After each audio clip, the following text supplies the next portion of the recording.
Alors, ce n'était pas prévu pour moi de prendre la parole pour débuter cette webconférence, mais puisque ça a été décidé ainsi il y a quelques minutes, je vais me lancer. Alors, ne m'en voulez pas si je bafouille un peu. Juste vous raconter une petite anecdote qui nous a amené à faire cette visio aujourd'hui. Et en plus, nous sommes en pleine période de Covid et le sujet qui sera traité cet après-midi est un sujet essentiel puisqu'il s'agit du stress, de savoir comment bien gérer ce stress qui est un moteur mais qui peut être aussi un frein. L'histoire a commencé en fin d'année dernière où j'étais dans une période de fatigue, comme beaucoup d'entre vous certainement, et je savais que j'y étais, mais je ne savais pas comment m'en sortir. Et j'ai échangé à un moment donné avec une amie qui m'est très chère, qui se trouve à ma droite aujourd'hui, Anita. Et Anita, avec qui il m'arrive souvent de partager plein de choses, me disait, mais je vais te trouver quelque chose. Je ne savais pas ce que ça allait être. Nous étions en train de déjeuner et dans l'après-midi, elle m'envoie un lien qui me parle de UpPro. Bon, UpPro, je connaissais pas trop, mais je connaissais la personne qui avait fondé UpPro. Donc j'y vais et à ce moment-là, je me dis, allez, tentons le tout pour le tout. Et contactons cette personne. Il s'agit de Lionel Pagès. Et ça, c'était bien avant que le Covid, enfin la Covid, paraît-il qu'il faut dire, ne vienne nous perturber. Je contacte et il s'est passé quelque chose. Il a voulu absolument me voir en visio, en FaceTime. Je ne comprenais pas pourquoi, mais il fallait qu'il regarde peut-être mes yeux, mon état. Et à ce moment-là, je me suis dit, mais que se passe-t-il? Mais j'étais prête parce que Anita m'avait expliqué quelque chose et j'ai confiance en elle. Et j'ai pris la décision d'aller contacter effectivement, d'échanger avec Pro, avec Lionel, avec Stéphanie ensuite, avec Gilles, qui n'est pas avec nous aujourd'hui parce qu'il est en métropole. Et tout a commencé dès le mois de février. Et j'ai juste envie de vous dire que c'est avec beaucoup d'émotion que je partage cette expérience parce que les gens qui me connaissent et qui travaillent avec moi au port, je vais les citer, Paul, Stéphanie, Aurélie, Bernadette, Kevin, Loïc, Marcel, étaient là pour voir le changement chez moi. Mais moi, je ne le voyais pas tout de suite. Et franchement, j'ai envie de vous dire que je remercierai jamais assez Anita et je ne remercierai jamais assez Lionel, mais également le président, et j'ai envie de dire mon président de Fondation Fondcare, ainsi qu'un membre fondateur qui nous reçoit aujourd'hui, M. Pascal Tiaokin, bien représenté par sa fille Jade. Parce qu'en me proposant de faire une conférence sur la gestion de stress, Lionel n'était absolument pas obligé de le faire.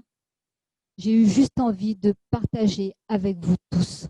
Parce que si ça peut vous faire du bien, eh ben c'est nous tous ensemble qui gagnons. Merci. Je passe la parole peut-être au président de Fondcare qui pourrait vous présenter la fondation.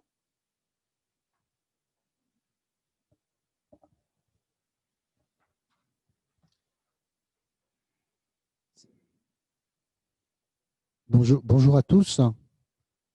C'est bon, c'est bon. Bonjour à tous. Donc, Patrick Foulon, président de Fondcare depuis l'année dernière. Je suis heureux de partager ce moment qui va durer, je pense, 1 heure à 1 h 30 avec Lionel sur le stress et vous permettre de vous apporter quelque chose. Alors, la Fondation Fondcare est créée avec 70 entreprises de La Réunion. On œuvre sur l'aide aux plus démunis. On a fait des appels à projets. On s'occupe en ce moment de colis pour les salariés nécessiteux. Rejoignez-nous, on a besoin de bonne volonté pour accentuer nos actions et qu'on soit au présent auprès de tous ceux qui ont besoin d'aide aujourd'hui. Voilà, bonne présentation. Je passe la parole à Lionel. Et un grand merci à Jade de nous recevoir avec son équipe technique pour la réalisation de cette conférence. Bonsoir à tous, bonsoir à toutes. Je remercie effectivement organisateurs. On est parti pour, je pense, 1 heure et demie de conférence avec les questions. Je vous remercie d'avoir pris le temps de vous connecter, de votre inscrit, parce que je pense que c'est un sujet qui nous concerne tous, qui va nous concerner de plus en plus. Le Covid a fait rentrer une forte incertitude dans nos vies. Sur le plan de l'évolution, cette incertitude, en fait, elle était assez, on va dire, récurrente, puisque on a toujours vécu des périodes comme cela où on ne savait pas ce qui allait se passer, sauf que on est de moins en moins habitué à vivre des choses extrêmement incertaines, parce que on planifie, on organise, on essaye d'évaluer, de quantifier. On a le sentiment que fondamentalement, on va toujours réussir à y arriver. Et le stress nous prend à un endroit qu'on n'imagine pas, nous prend, on va dire, par les côtés, par au-dessus, par en dessous. En tout cas, on ne s'y attend pas, on se sent insécurisé, alors qu'en fait, on est juste, c'est une période où il faut s'adapter, mais on n'a pas l'habitude de ne pas pouvoir prévoir autant que ça. Et le Covid nous met vraiment, vraiment, vraiment face à ça. Alors, la question qui se pose, c'est que pour traverser ce moment-là un peu particulier, est-ce qu'il faut gérer la situation? Est-ce qu'il faut s'y préparer? J'ai 1 h 30 pour vous faire comprendre que quand on gère une situation comme cela, c'est trop tard, il faut effectivement s'y préparer. Et je vais m'atteler à vous faire entendre que le stress, effectivement, on s'y prépare et surtout, on ne le gère pas. Alors, je vais me présenter pour ceux qui ne me connaissent pas. Donc, moi, je suis ostéopathe de formation. Je suis un vieil ostéopathe puisque j'ai 27 ans de pratique, j'ai 52 ans. Je viens du monde du sport au départ, et puis après, j'ai basculé vers le monde de l'entreprise parce qu'il y avait vraiment une proximité entre ce que pouvait être un sportif de très haut niveau et ce que pouvait être un dirigeant.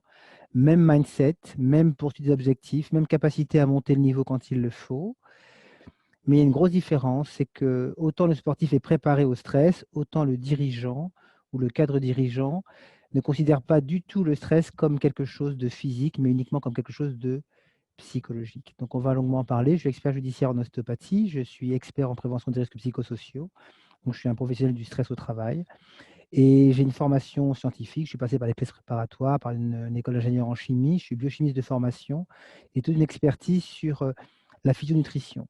Et ce parcours un peu particulier m'a conduit à créer une structure qui est unique en Europe et qui est sûrement unique au monde, ou en tout cas qui est très rare au monde, où nous accueillons pour des cures, des dirigeants, des cadres dirigeants. En tout cas, nous avons un modèle où c'est l'entreprise qui vient vers nous pour qu'on remette d'aplomb sur des temps très courts des personnes qui ne vont pas bien, qui sont en perte de performance ou complètement épuisées. Ce qui est intéressant, c'est que l'approche que j'ai est une approche qui passe par le corps. Et c'est pour vous faire entendre aujourd'hui que le contenu que je vais développer avec vous n'est absolument pas un contenu théorique. Je ne suis pas un théoricien, je suis un praticien. Je suis quelqu'un qui sait lire un corps, qui sait sentir un corps, qui sait réveiller un corps et qui sait faire récupérer. Je suis un pro de la récupération. Et ce que je vais partager avec vous, ce que j'appelle la méthode de la recorporation active, est une méthode qui, si vous l'appliquez ou si vous appliquez, on va dire, les principes de base, dans le mois qui suit, vous irez mieux. Donc, mon contenu n'a rien de théorique, mais a vraiment une visée très pratique, très opérationnelle. Je suis un opérationnel pur. L'objectif est de vous donner des clés, une vision stratégique de qu'est-ce que le stress et comment justement on s'y prépare. Alors, comprendre que le stress impacte en priorité notre physiologie, c'est-à-dire la partie animale, avec des répercussions psychologiques. Donc, le premier rempart au stress, c'est vraiment l'animal que nous sommes, parce que nous sommes des animaux pensants. Donc, d'abord, on est animal et puis après, on pense. Comment je vais faire? Eh bien, je vais vous expliquer dans le détail comment est-ce qu'on s'adapte au stress. Et après, je vais vous donner une stratégie de préparation au stress à travers des bonnes pratiques d'hygiène de vie. 2 parties à la conférence. Une première partie qui va vous donner des bases de compréhension de ce que c'est l'adaptation au stress, ses conséquences physiologiques, organiques et psychologiques. Et une partie 2 qui est quelle stratégie de préparation au stress à travers ce concept de recorporation active que je vous développerai plus avant au fil de la conférence. Ce propos va durer à peu près 50 à 55 minutes. Après, vous aurez une partie de questions-réponses. Il vous suffit d'écrire sur ce qui est expliqué ou ce qui est appelé, alors en anglais c'est Q&A, mais alors en français c'est QR, c'est ça? Donc questions-réponses. Et Anita se charge donc de réunir les questions avec les autres personnes pour me les communiquer. Ce propos va être dense. J'ai pas mal de choses à vous expliquer. Vous vous asseyez correctement, vous prenez un grand verre d'eau, vous ouvrez grand vos oreilles. On est sur quelque chose que vous n'avez jamais entendu. En tout cas, il n'y a, je pense, pas beaucoup d'équivalent en termes de mise en place pratique au quotidien dans ce que je vais vous dire. Donc, je pense que c'est le moment de découvrir le stress sous un angle que vous avez peut-être très peu, voire jamais entendu l'existence. On y va, c'est parti. Base de compréhension de ce qu'est l'adaptation au stress. Tout d'abord, qu'est-ce qu'un corps qui va bien? Alors, un corps en santé dans la durée, c'est première chose, c'est un corps qui bouge. Mais à la fois qui bouge à travers une bonne condition physique, ça on sait ce que c'est, il faut des muscles, il faut de la mobilité, il faut un cœur qui bat bien et qui peut monter haut, mais surtout plus que ça, c'est un corps qui a une conscience corporelle. Ça veut dire que quand je ferme les yeux, je sais où sont mes pieds et je sais où sont mes mains. Vous allez vous dire quand même, il est extraordinaire cet expert. Pour autant, vous connaissez tous comme moi l'expression être à côté de ses pompes, c'est pas pour rien. Quand on est extrêmement stressé, on ne sait plus du tout où est-ce que l'on est corporellement parlant. On est pour le coup vraiment à côté de ses pompes. Donc, il faut avoir une conscience corporelle et ce qui fait que l'on panique, c'est qu'à un moment donné, face à une situation qui nous dépasse, on perd la conscience du corps, on ne sait plus où on habite. Donc, un corps qui va bien, c'est un corps qui a une bonne condition physique, bien sûr, mais c'est un corps qui a une bonne conscience corporelle et qui la maintient face au stress. Deuxièmement, un corps qui va bien, c'est un corps qui a des entrées qui sont inférieures aux sorties. Qu'est-ce que ça veut dire? Ça veut dire que nous sommes des animaux en premier, donc ça veut dire qu'on a une limite physiologique. On ne peut pas, par exemple, manger 25 kilos de boudin d'un coup, c'est compliqué, parce qu'il va falloir le manger, l'assimiler, l'évacuer. Et en fait, on peut manger comme 12, mais on va évacuer aux toilettes pour 1, parce qu'on n'a qu'un anus, malheureusement. Donc, à un moment donné, si on mange trop, on va gonfler et on va exploser. Donc, c'est la partie animale qui fait ça. Comme je dis, on mange pour 12, mais on chie pour 1. Excusez-moi l'expression, mais c'est tellement vrai. Et on en arrive à un moment donné où on mange tellement, qu'on arrive tellement peu à évacuer qu'on fait des stages de jeûne pour aller mieux. Donc, c'est là où Homo sapiens, qui a cru qu'il pouvait tout gérer et qui pouvait tout aborder à travers le psychologique, est devenu Homo modernicus, et à force de tout miser sur la partie psychologique, est devenu Homo couillonus, en oubliant que c'est un animal. Donc, les entrées doivent être inférieures aux sorties. C'est la base de la base de la base. Nous sommes des animaux pensants.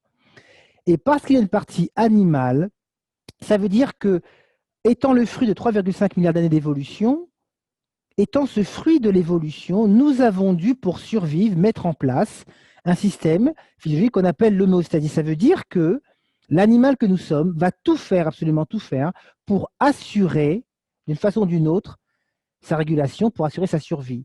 Glycémie stable, température corporelle, équilibre ionique entre le sodium et le potassium dans la cellule, enfin, tout ce qui fait qu'on peut vivre. Ça veut dire que quoi que l'on fasse, quoi que l'on veuille faire, de toute façon, en priorité, le corps va prendre l'énergie dont il dispose pour assurer la survie de l'espèce. On verra que c'est une conséquence majeure dans la relation au stress et dans l'adaptation au stress. Et quand on a un corps qui bouge bien et qui est capable de bouger de façon intentionnelle, ça veut dire que si je veux bouger la main, je peux la bouger. Un corps qui est respecté dans sa limite, on va dire, physiologique, je ne peux pas manger plus que je ne peux évacuer, et un corps qui a une bonne homéostasie, à partir de là, je n'ai pas de douleur, j'ai de l'énergie à profusion, j'ai une vraie joie de vivre. On peut parler de bien-être physique, psychologique et mental. Ça sous-entend donc qu'un corps qui va bien, c'est un corps qui régule facilement la vie du corps. Un corps qui ne va pas bien, c'est un corps qui va s'épuiser à réguler la vie du corps. Ça veut dire quoi? Ça veut dire que si je suis diabétique et que je mange du sucre, comme mon pancréas ne fonctionne plus, je vais m'épuiser à essayer de réguler le sucre. Si je suis en pleine forme, je suis jeune et fou, je peux boire 12 bières et les 12 bières, je vais les réguler très vite parce que je suis en pleine forme. C'est ça la différence. Quand on est en forme, on régule facilement la vie du corps. Quand on n'est pas en forme, on régule très difficilement la vie du corps. Les conséquences, c'est quoi?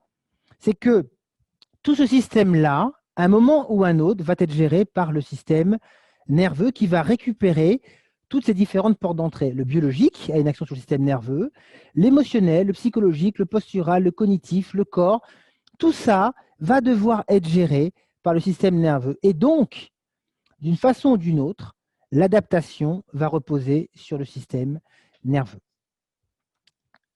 Problème? C'est bon? OK. Qu'est-ce que l'adaptation? Alors là, c'est quelque chose de vraiment intéressant. Quand on s'adapte à une situation, l'énergie que l'on va mobiliser pour pouvoir s'adapter, elle va être utilisée à deux endroits. Première chose, l'animal que nous sommes doit assurer sa survie.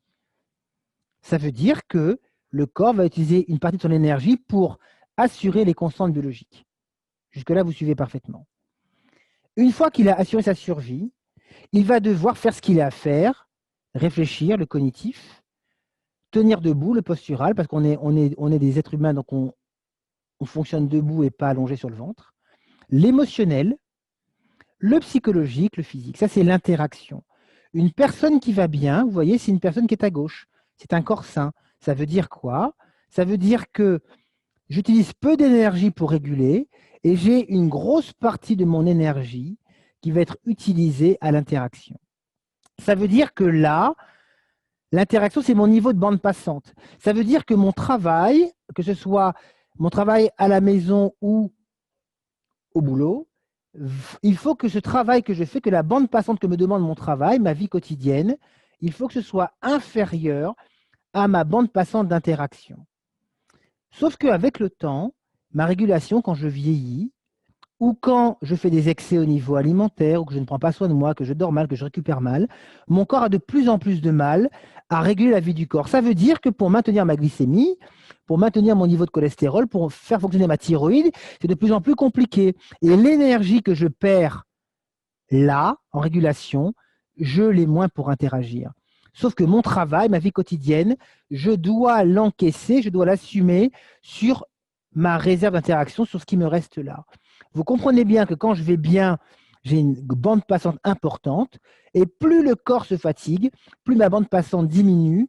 Vous venez de comprendre pourquoi, quand l'animal se fatigue, on est de moins en moins résistant face au stress, donc on est de plus en plus perméable au stress. Ça veut dire quoi? Ça veut dire qu'il y a deux cadres, on va dire, majeurs d'interaction face au stress. Quand je suis bon, quand je suis préparé au stress, qu'est-ce qui se passe?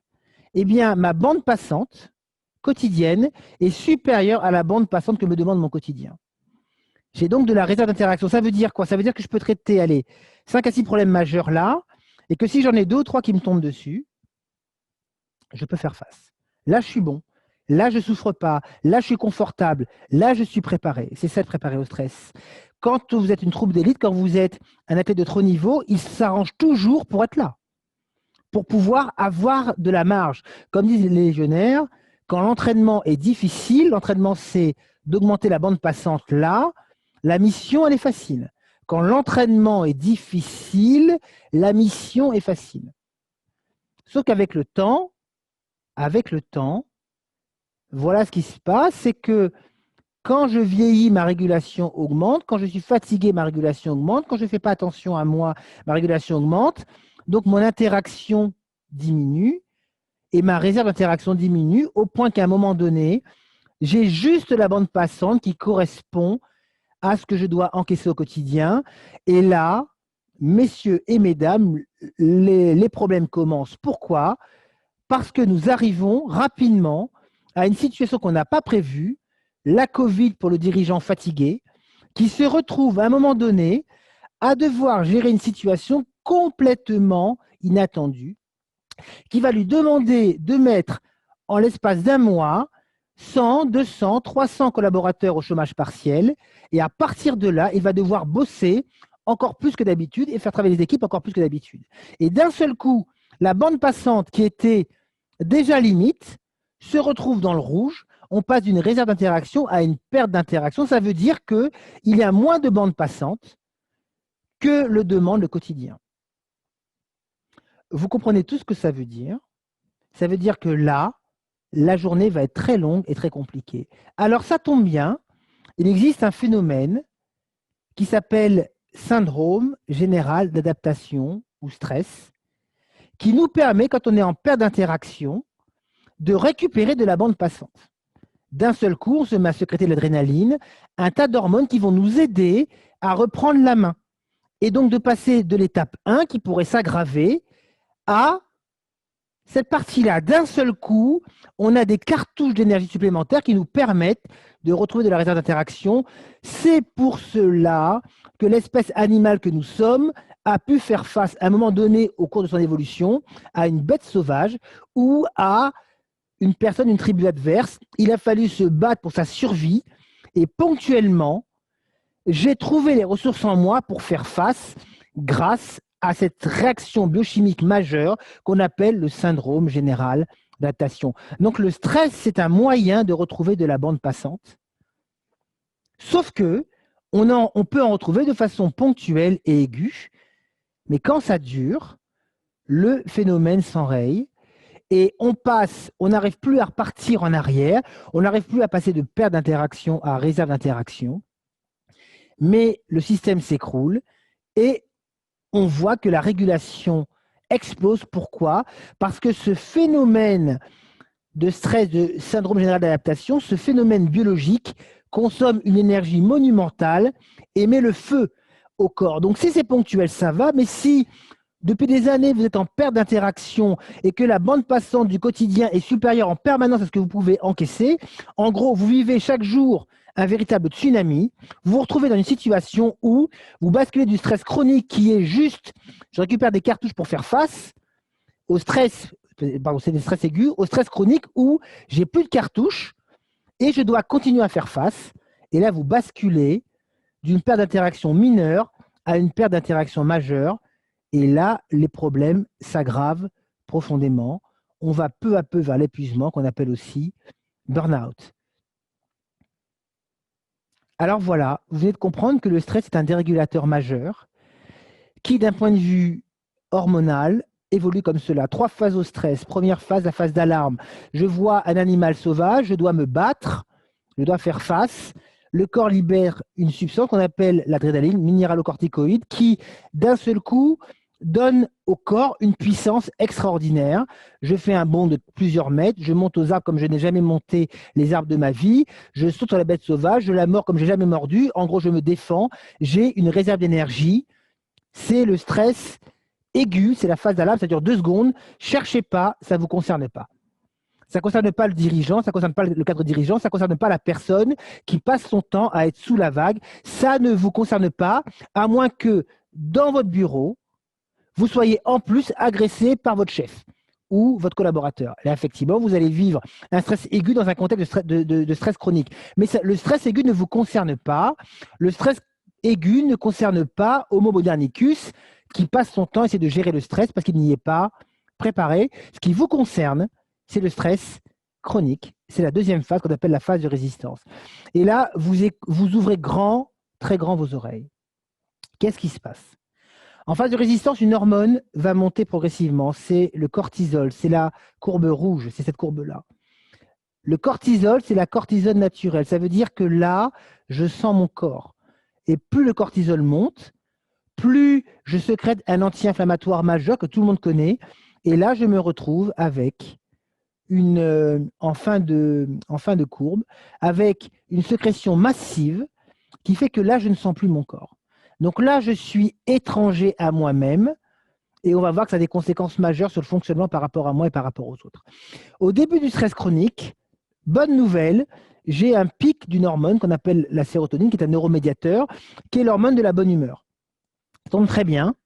Et en même temps, j'ai une stabilisation d'une hormone importante qu'on appelle la dopamine, qui est l'hormone de la motivation. Donc, vous venez de comprendre que en début de stress chronique, on a une phase extrêmement propice qui est ce qu'on appelle le bon stress. Donc là, on a la phase du bon stress. Ça veut dire que j'ai un problème, mon corps est un petit peu anesthésié, donc je sens moins les coups, je suis de bonne humeur et je suis motivé.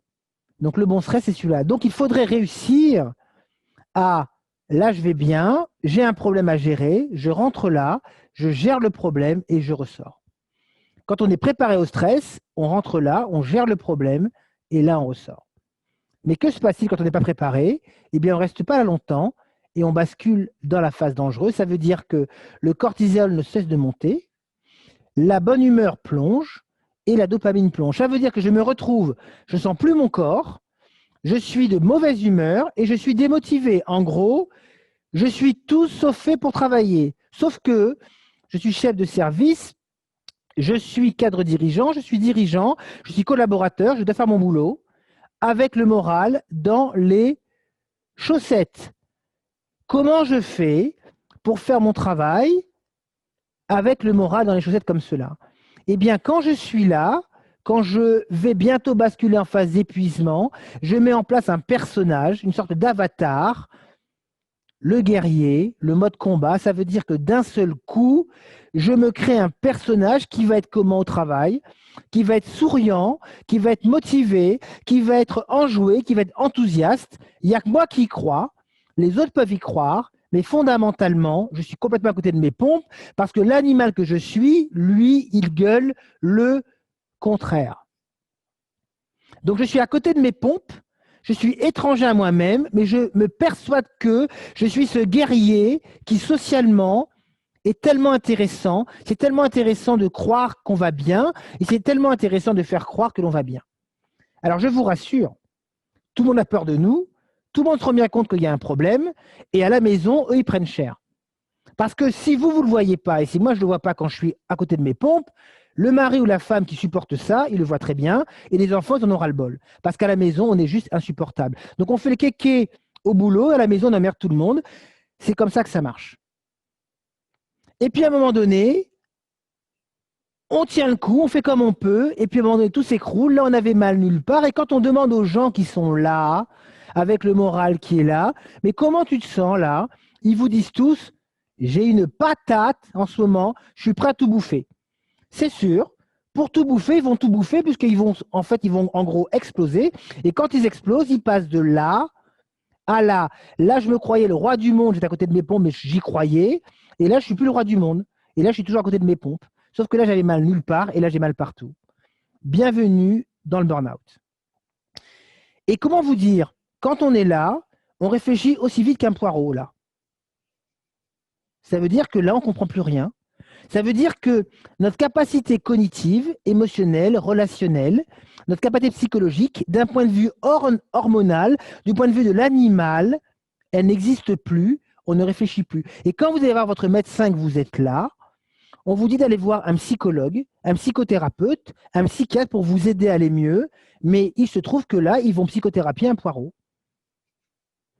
Moi, je ne sais pas, mais j'ai beaucoup de mal à discuter avec un poireau, parce que l'animal qui est là, il ne comprend rien.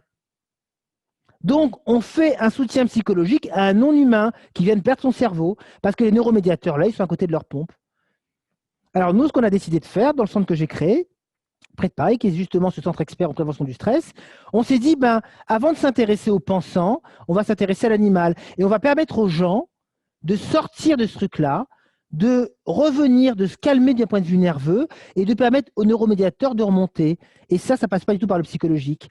Parce que même si on traite quelqu'un psychologiquement, à moins que la personne ait été harcelée, violentée et qu'elle souffre vraiment d'une vraie souffrance psychologique, ce qui est très peu le cas des dirigeants, des cadres dirigeants, quand on est là, vous avez beau être psychothérapié, ça fonctionne assez mal.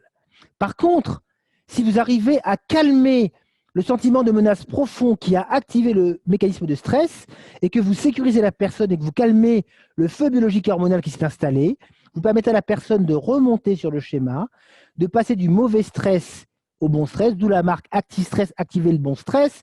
Et vous voyez que quand je fais ce mouvement-là, tous les paramètres neurobiologiques remontent et à partir de là, vous pouvez être coaché, et vous pouvez être psychothérapié. Et là, vous allez comprendre ce qu'on vous raconte. Et là, ça va devenir un traitement opérationnel.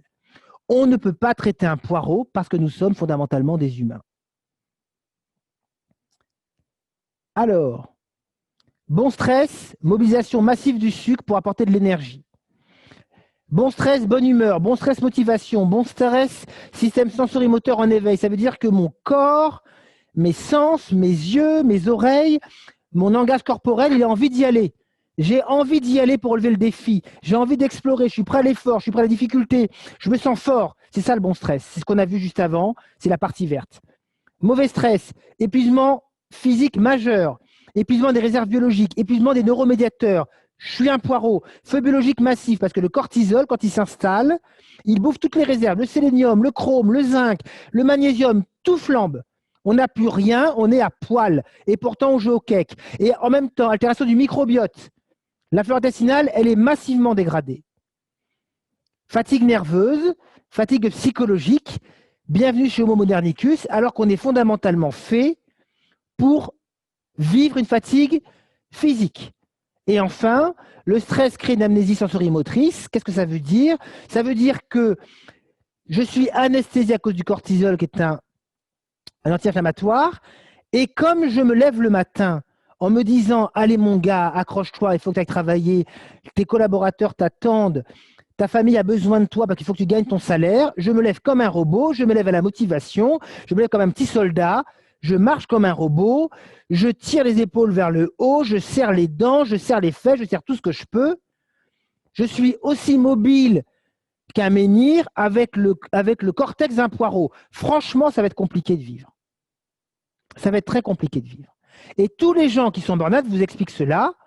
Et quand on est dirigeant et qu'on ne se l'avoue pas, eh ben ça tombe très bien, on est beaucoup, beaucoup moins bon. On veut penser droit, mais on agit de travers. On veut prendre la bonne décision, on prend la mauvaise. On s'excite, on va trop vite. En gros, on n'est pas bon parce qu'on n'est simplement pas au juste endroit d'être suffisamment humain pour faire ce que l'on a à faire. Parce que l'animal nous joue un tour, il nous rappelle que pour être bon face au stress, il faut avant tout respecter l'animal qui impose ses conditions au psychologique. Et vous pouvez méditer tant que vous voulez. La méditation est utile quand elle nous donne un supplément d'âme. Mais si la méditation sert simplement à venir compenser le fait qu'on n'est juste pas animal et pas humain, ça ne sert à rien. Ce n'est pas de la préparation au stress, c'est de la gestion du stress, mais c'est surtout une béquille monumentale. Et vous pouvez respirer aussi. Pourquoi pas? Mais ça sert à quoi de respirer sur un corps qui est à moitié asphyxié? Moi, je ne sais pas, mais quand je monte une maison, je mets d'abord les fondations, je mets après le plancher, après je mets les murs, après je mets le toit. Eh bien, les fondations et le plancher, ça concerne l'animal et la physiologie. On ne peut pas être préparé au stress avec un animal défaillant. C'est tout le sens de la recorporation active. Donc, qu'est-ce qui se passe quand je suis dans un mauvais stress? Eh bien, je suis irritable, je suis nerveux, je suis de mauvaise humeur, j'emmerde tout le monde, mais pas au travail. À la maison, au travail, je joue au bon gars ou à la bonne personne, mais par contre, je deviens un peu aigu, un peu pointu, un peu agacé, et mon management, il va se corser aussi. Je ne me rends pas compte.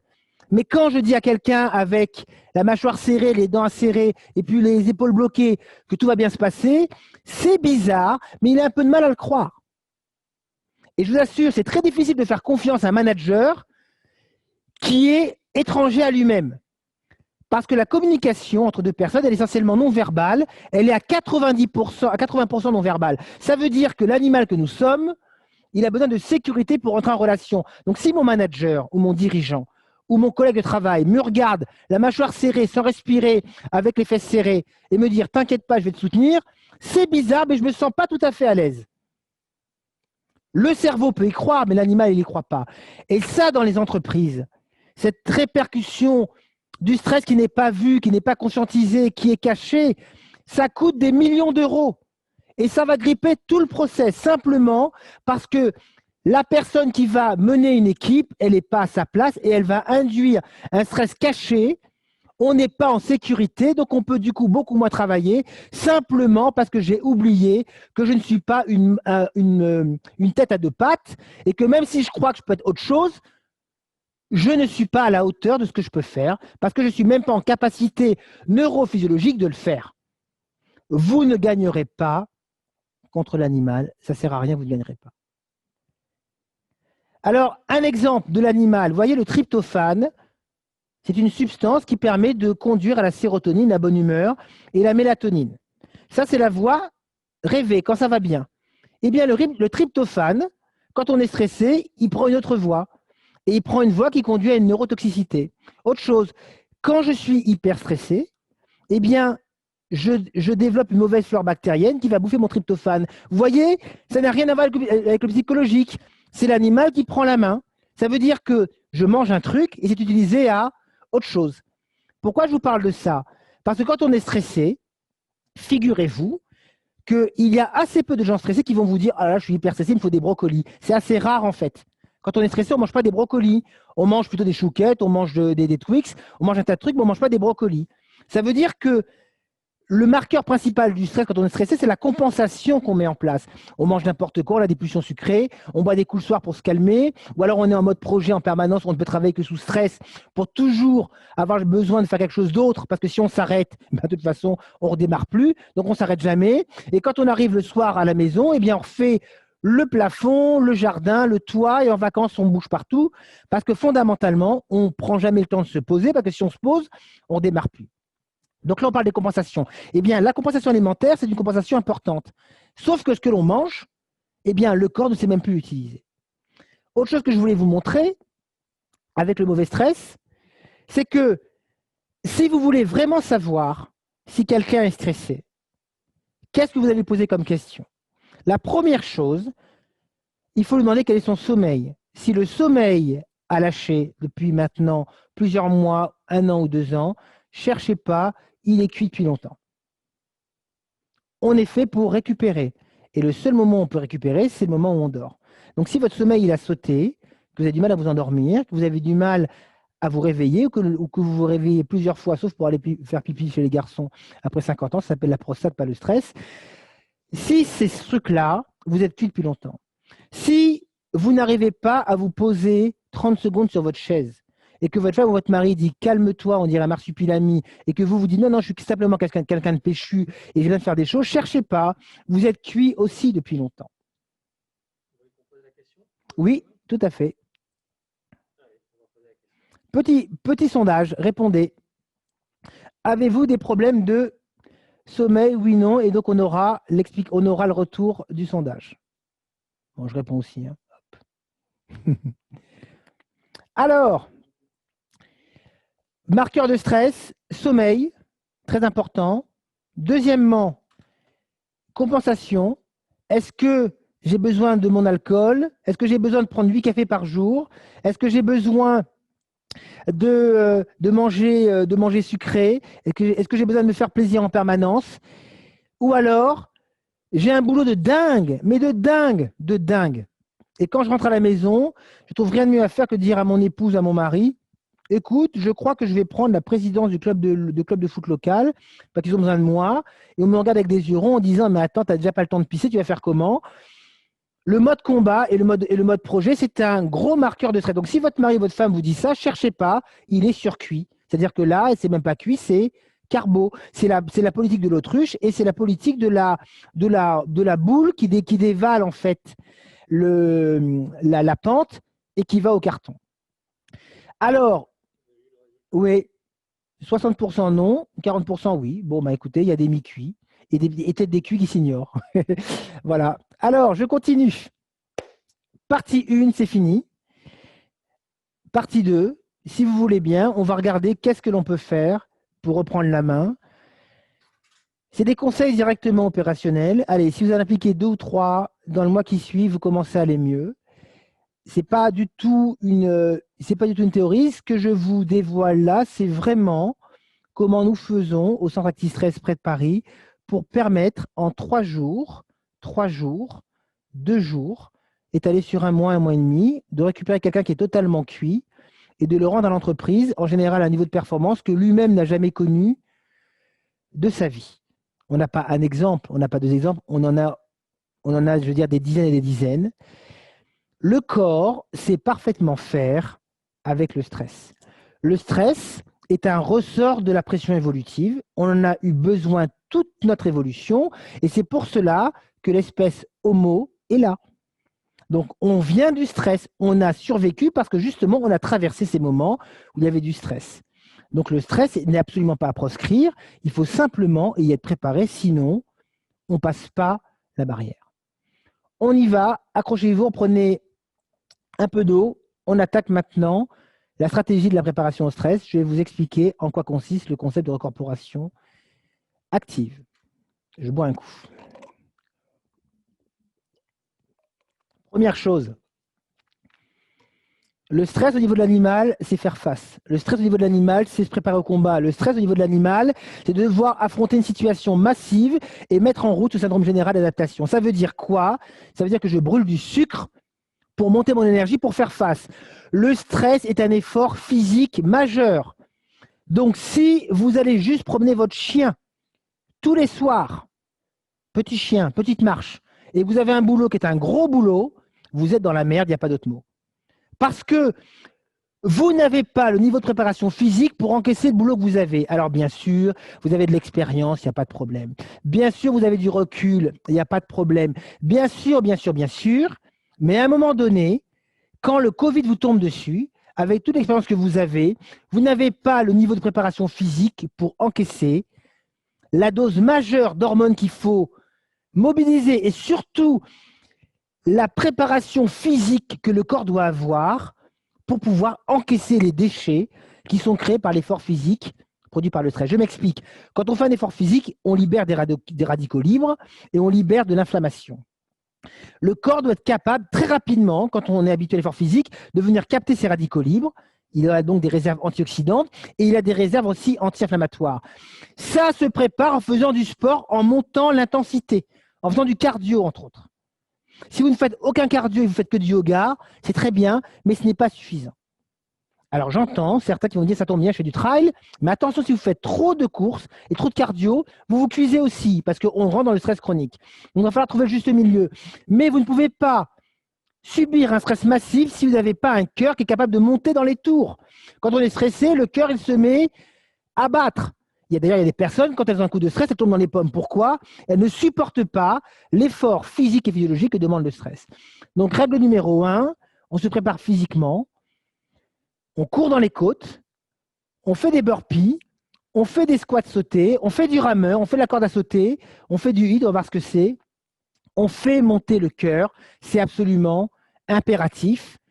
Et plus vous avez un stress important, plus vous avez un boulot qui vous demande de la bande passante, plus votre corps et votre cœur doivent être entraînés pour supporter ce niveau d'exigence physique. Qu'est-ce que l'on peut faire qui marche extrêmement bien? Eh bien, c'est que comme le stress mobilise du sucre et qu'effectivement, il faut être capable d'avoir un sucre qui sort très rapidement, eh bien, il faut apprendre au corps à libérer massivement son sucre. C'est pour ça qu'il faut lui faire du sport avec des pics d'intensité le matin à jeun. Si tous les matins, vous faites 5 à 10 minutes d'exercice en montant dans les tours, donc c'est ce qu'on appelle le HIIT, High Intensity Interval Training, c'est quoi? C'est 20 secondes d'exercice, 10 secondes de récup pendant 7 minutes ou 5 minutes. Tous les matins, à votre rythme. Mais vous faites tourner la machine à jeun. Eh bien, le corps qui n'a pas mangé de la nuit, il va devoir taper dans les réserves. Et ça va faire qu'à 17h30, quand vous avez un coup de fil important ou qu'un collaborateur rentre dans votre bureau et vous parle d'un problème majeur, qui va vous stresser à fond, qui va vous demander un gros niveau de sucre pour pouvoir pas tomber dans les pommes, parce que vous n'auriez jamais pensé à un tel problème, eh bien, comme vous êtes entraîné à mobiliser du sucre et avoir un cœur qui monte régulièrement, eh bien, vous allez encaisser beaucoup plus facilement la mauvaise nouvelle. C'est aussi simple que ça. Le stress, on s'y prépare, on n'attend pas de se prendre la vague dans la tête. On en arrive donc au second point. Quand on fait du trail, quand on fait de la course ou du vélo, en compétition, le problème majeur du sportif, du coureur ou du cycliste, c'est quoi? C'est de bouffer son sucre. Il faut avoir la glycémie la plus stable possible puisque c'est le sucre qui amène de l'énergie au corps et qui permet aux muscles de mobiliser de l'énergie. Donc, si vous avez une glycémie pourrie qui fait des montées, des descentes, ça veut dire que vous ne pouvez pas mobiliser votre sucre de façon constante, alors que les emmerdes, eux, ça tombe bien, eux, ils sont constants. Donc, emmerde constante, glycémie pourrie, problème. Si vous voulez être costaud face au stress, vous avez intérêt à avoir une bonne glycémie. Et on a une bonne glycémie quand on prend des aliments à faible index glycémique. Ça veut dire quoi? Ça veut dire que là, je prends du sucre. Si c'est un aliment à sucre rapide, le sucre monte d'un coup, mais il monte tellement vite que le pancréas libère de l'insuline, qui fait que je passe d'hyperglycémie à hypoglycémie. Et là, quand je suis là, je ne suis pas bon. Et quand je suis là, je suis nerveux, excité, et comme j'ai faim, qu'est-ce que je fais? Je reprends du sucre.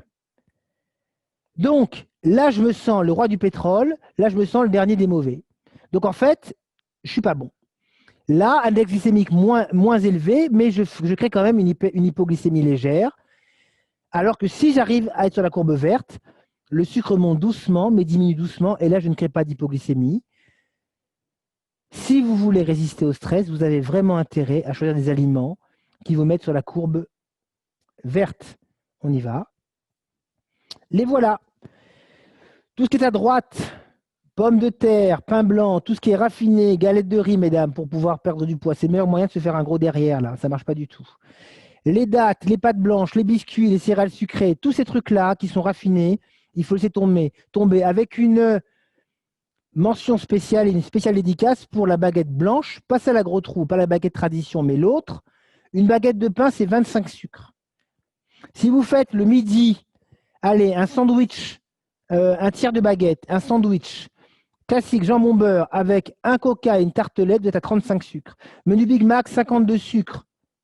Menu kebab, 75 sucres. Ça veut dire que ça revient à prendre un verre d'eau, mettre 75 carreaux de sucre, le touiller et le boire. Vous allez voir que derrière, vous aurez la rapidité d'esprit d'un poireau parce qu'on est en hypoglycémie majeure.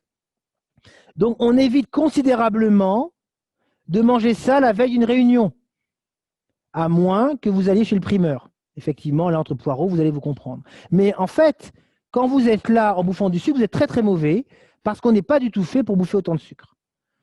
Donc, si on a une réunion, on ne mange surtout pas ça. Et on évite aussi de manger ce truc-là. Parce que là, on a une légère hypoglycémie. Et là, à 10h30, on a faim. Là, on est mort de faim. Et bien sûr, on bouffe des Twix. Et là, on a faim. Non, non. Quand on prépare une réunion, quand on veut être opérationnel l'après-midi, quand on travaille, on est là. On est là. Ça veut dire que quand on est là, on est bon. On mange des légumineuses, il y a des fibres. On mange des oléagineux, des noix, des amandes, des cacahuètes. Pas salés, bien sûr. On mange des fruits, mais les fruits, vous voyez, ils sont dessinés, ils ne sont pas en jus. Parce que dès que vous prenez un jus en smoothie, vous n'êtes pas là. Vous êtes là. Un smoothie, c'est peut-être 8 à 9 carreaux de sucre, un smoothie. Donc, il faut faire extrêmement attention. On mange des choses complètes. Du chocolat noir et pas du chocolat au lait avec les grosses noisettes. On mange des protéines, viande, œufs, poisson. On mange IG faible pour pouvoir garder sa concentration. Troisième chose, restaurer les ressources biologiques pour limiter le feu biologique. Vous pourrez poser vos questions sur qu'est-ce qu'il faut manger le matin, midi et le soir. Je laisse pour les questions. Je reviendrai dessus. J'ouvrirai une autre fenêtre et je vous montrerai à l'écran des choses par rapport à l'alimentation, mais je préfère avancer un petit peu pour lancer les questions. Troisième chose, il faut absolument restaurer les ressources biologiques qui sont bouffées littéralement par le stress. Parce que si j'arrive à limiter le feu biologique, je limite l'intensité ou l'étendue du feu de forêt qui va faire que peu à peu, je suis de moins en moins animal dans ma résistance animale et de plus en plus à côté de mes chaussures. La première chose qu'il faut faire, c'est faire un bilan biologique par des gens qui savent le faire. Quand les gens viennent à notre centre, lors de la phase de diagnostic où nous faisons un bilan précis du degré de cuisson de la personne, on lui fait passer un test sanguin, salivaire, urinaire extrêmement précis qui évalue exactement l'intensité du feu biologique. Et du coup, on a une idée très précise de là où est-ce qu'elle en est. Et ce qui est extrêmement intéressant, c'est qu'on lui fait passer ce bilan très précis qui évalue toute l'étendue des dégâts avant la cure et 3 mois après la cure, une fois qu'on l'a complémenté avec une supplémentation micronutritionnelle. Et la personne, non seulement elle a retrouvé ses esprits, elle se sent comme elle ne s'est jamais sentie, mais surtout, elle voit bien qu'on ne lui raconte pas des cracks, puisqu'elle a le bilan avant et elle a le bilan après.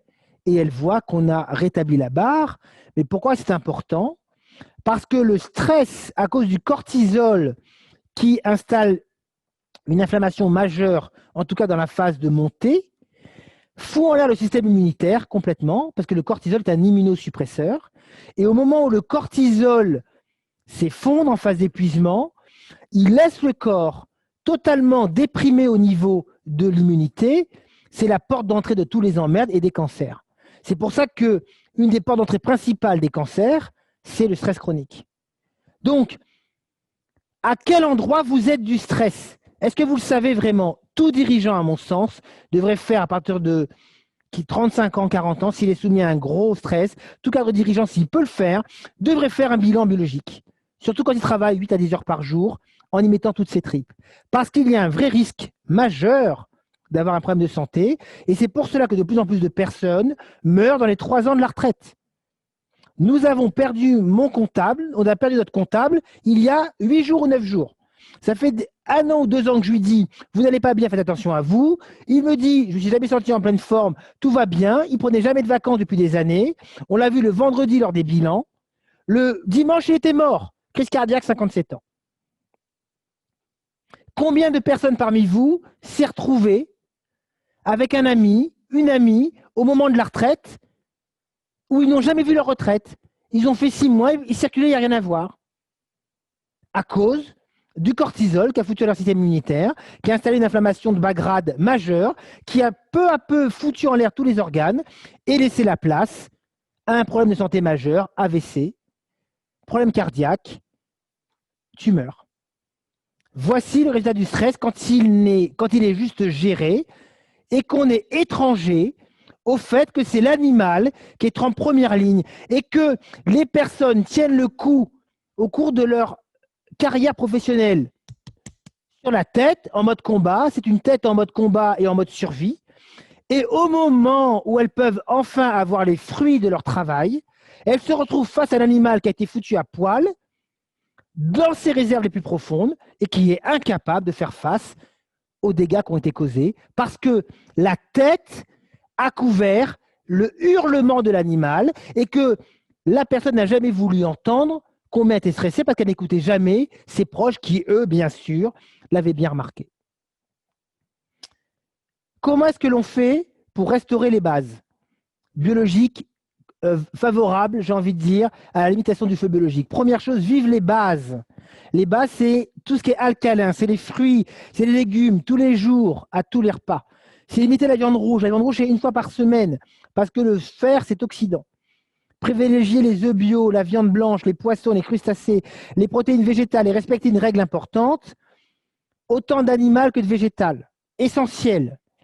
Le matin et le midi, je mange de l'animal. On verra que le petit déjeuner le matin, protéinolipidique, c'est extrêmement intéressant. Le matin, je mange de l'animal et du végétal. Le matin, je mange de l'animal. Et le soir, je mange plutôt végétal. Et on verra que quand on mange des protéines et du gras le matin, ça réveille le corps, ça stimule la dopamine.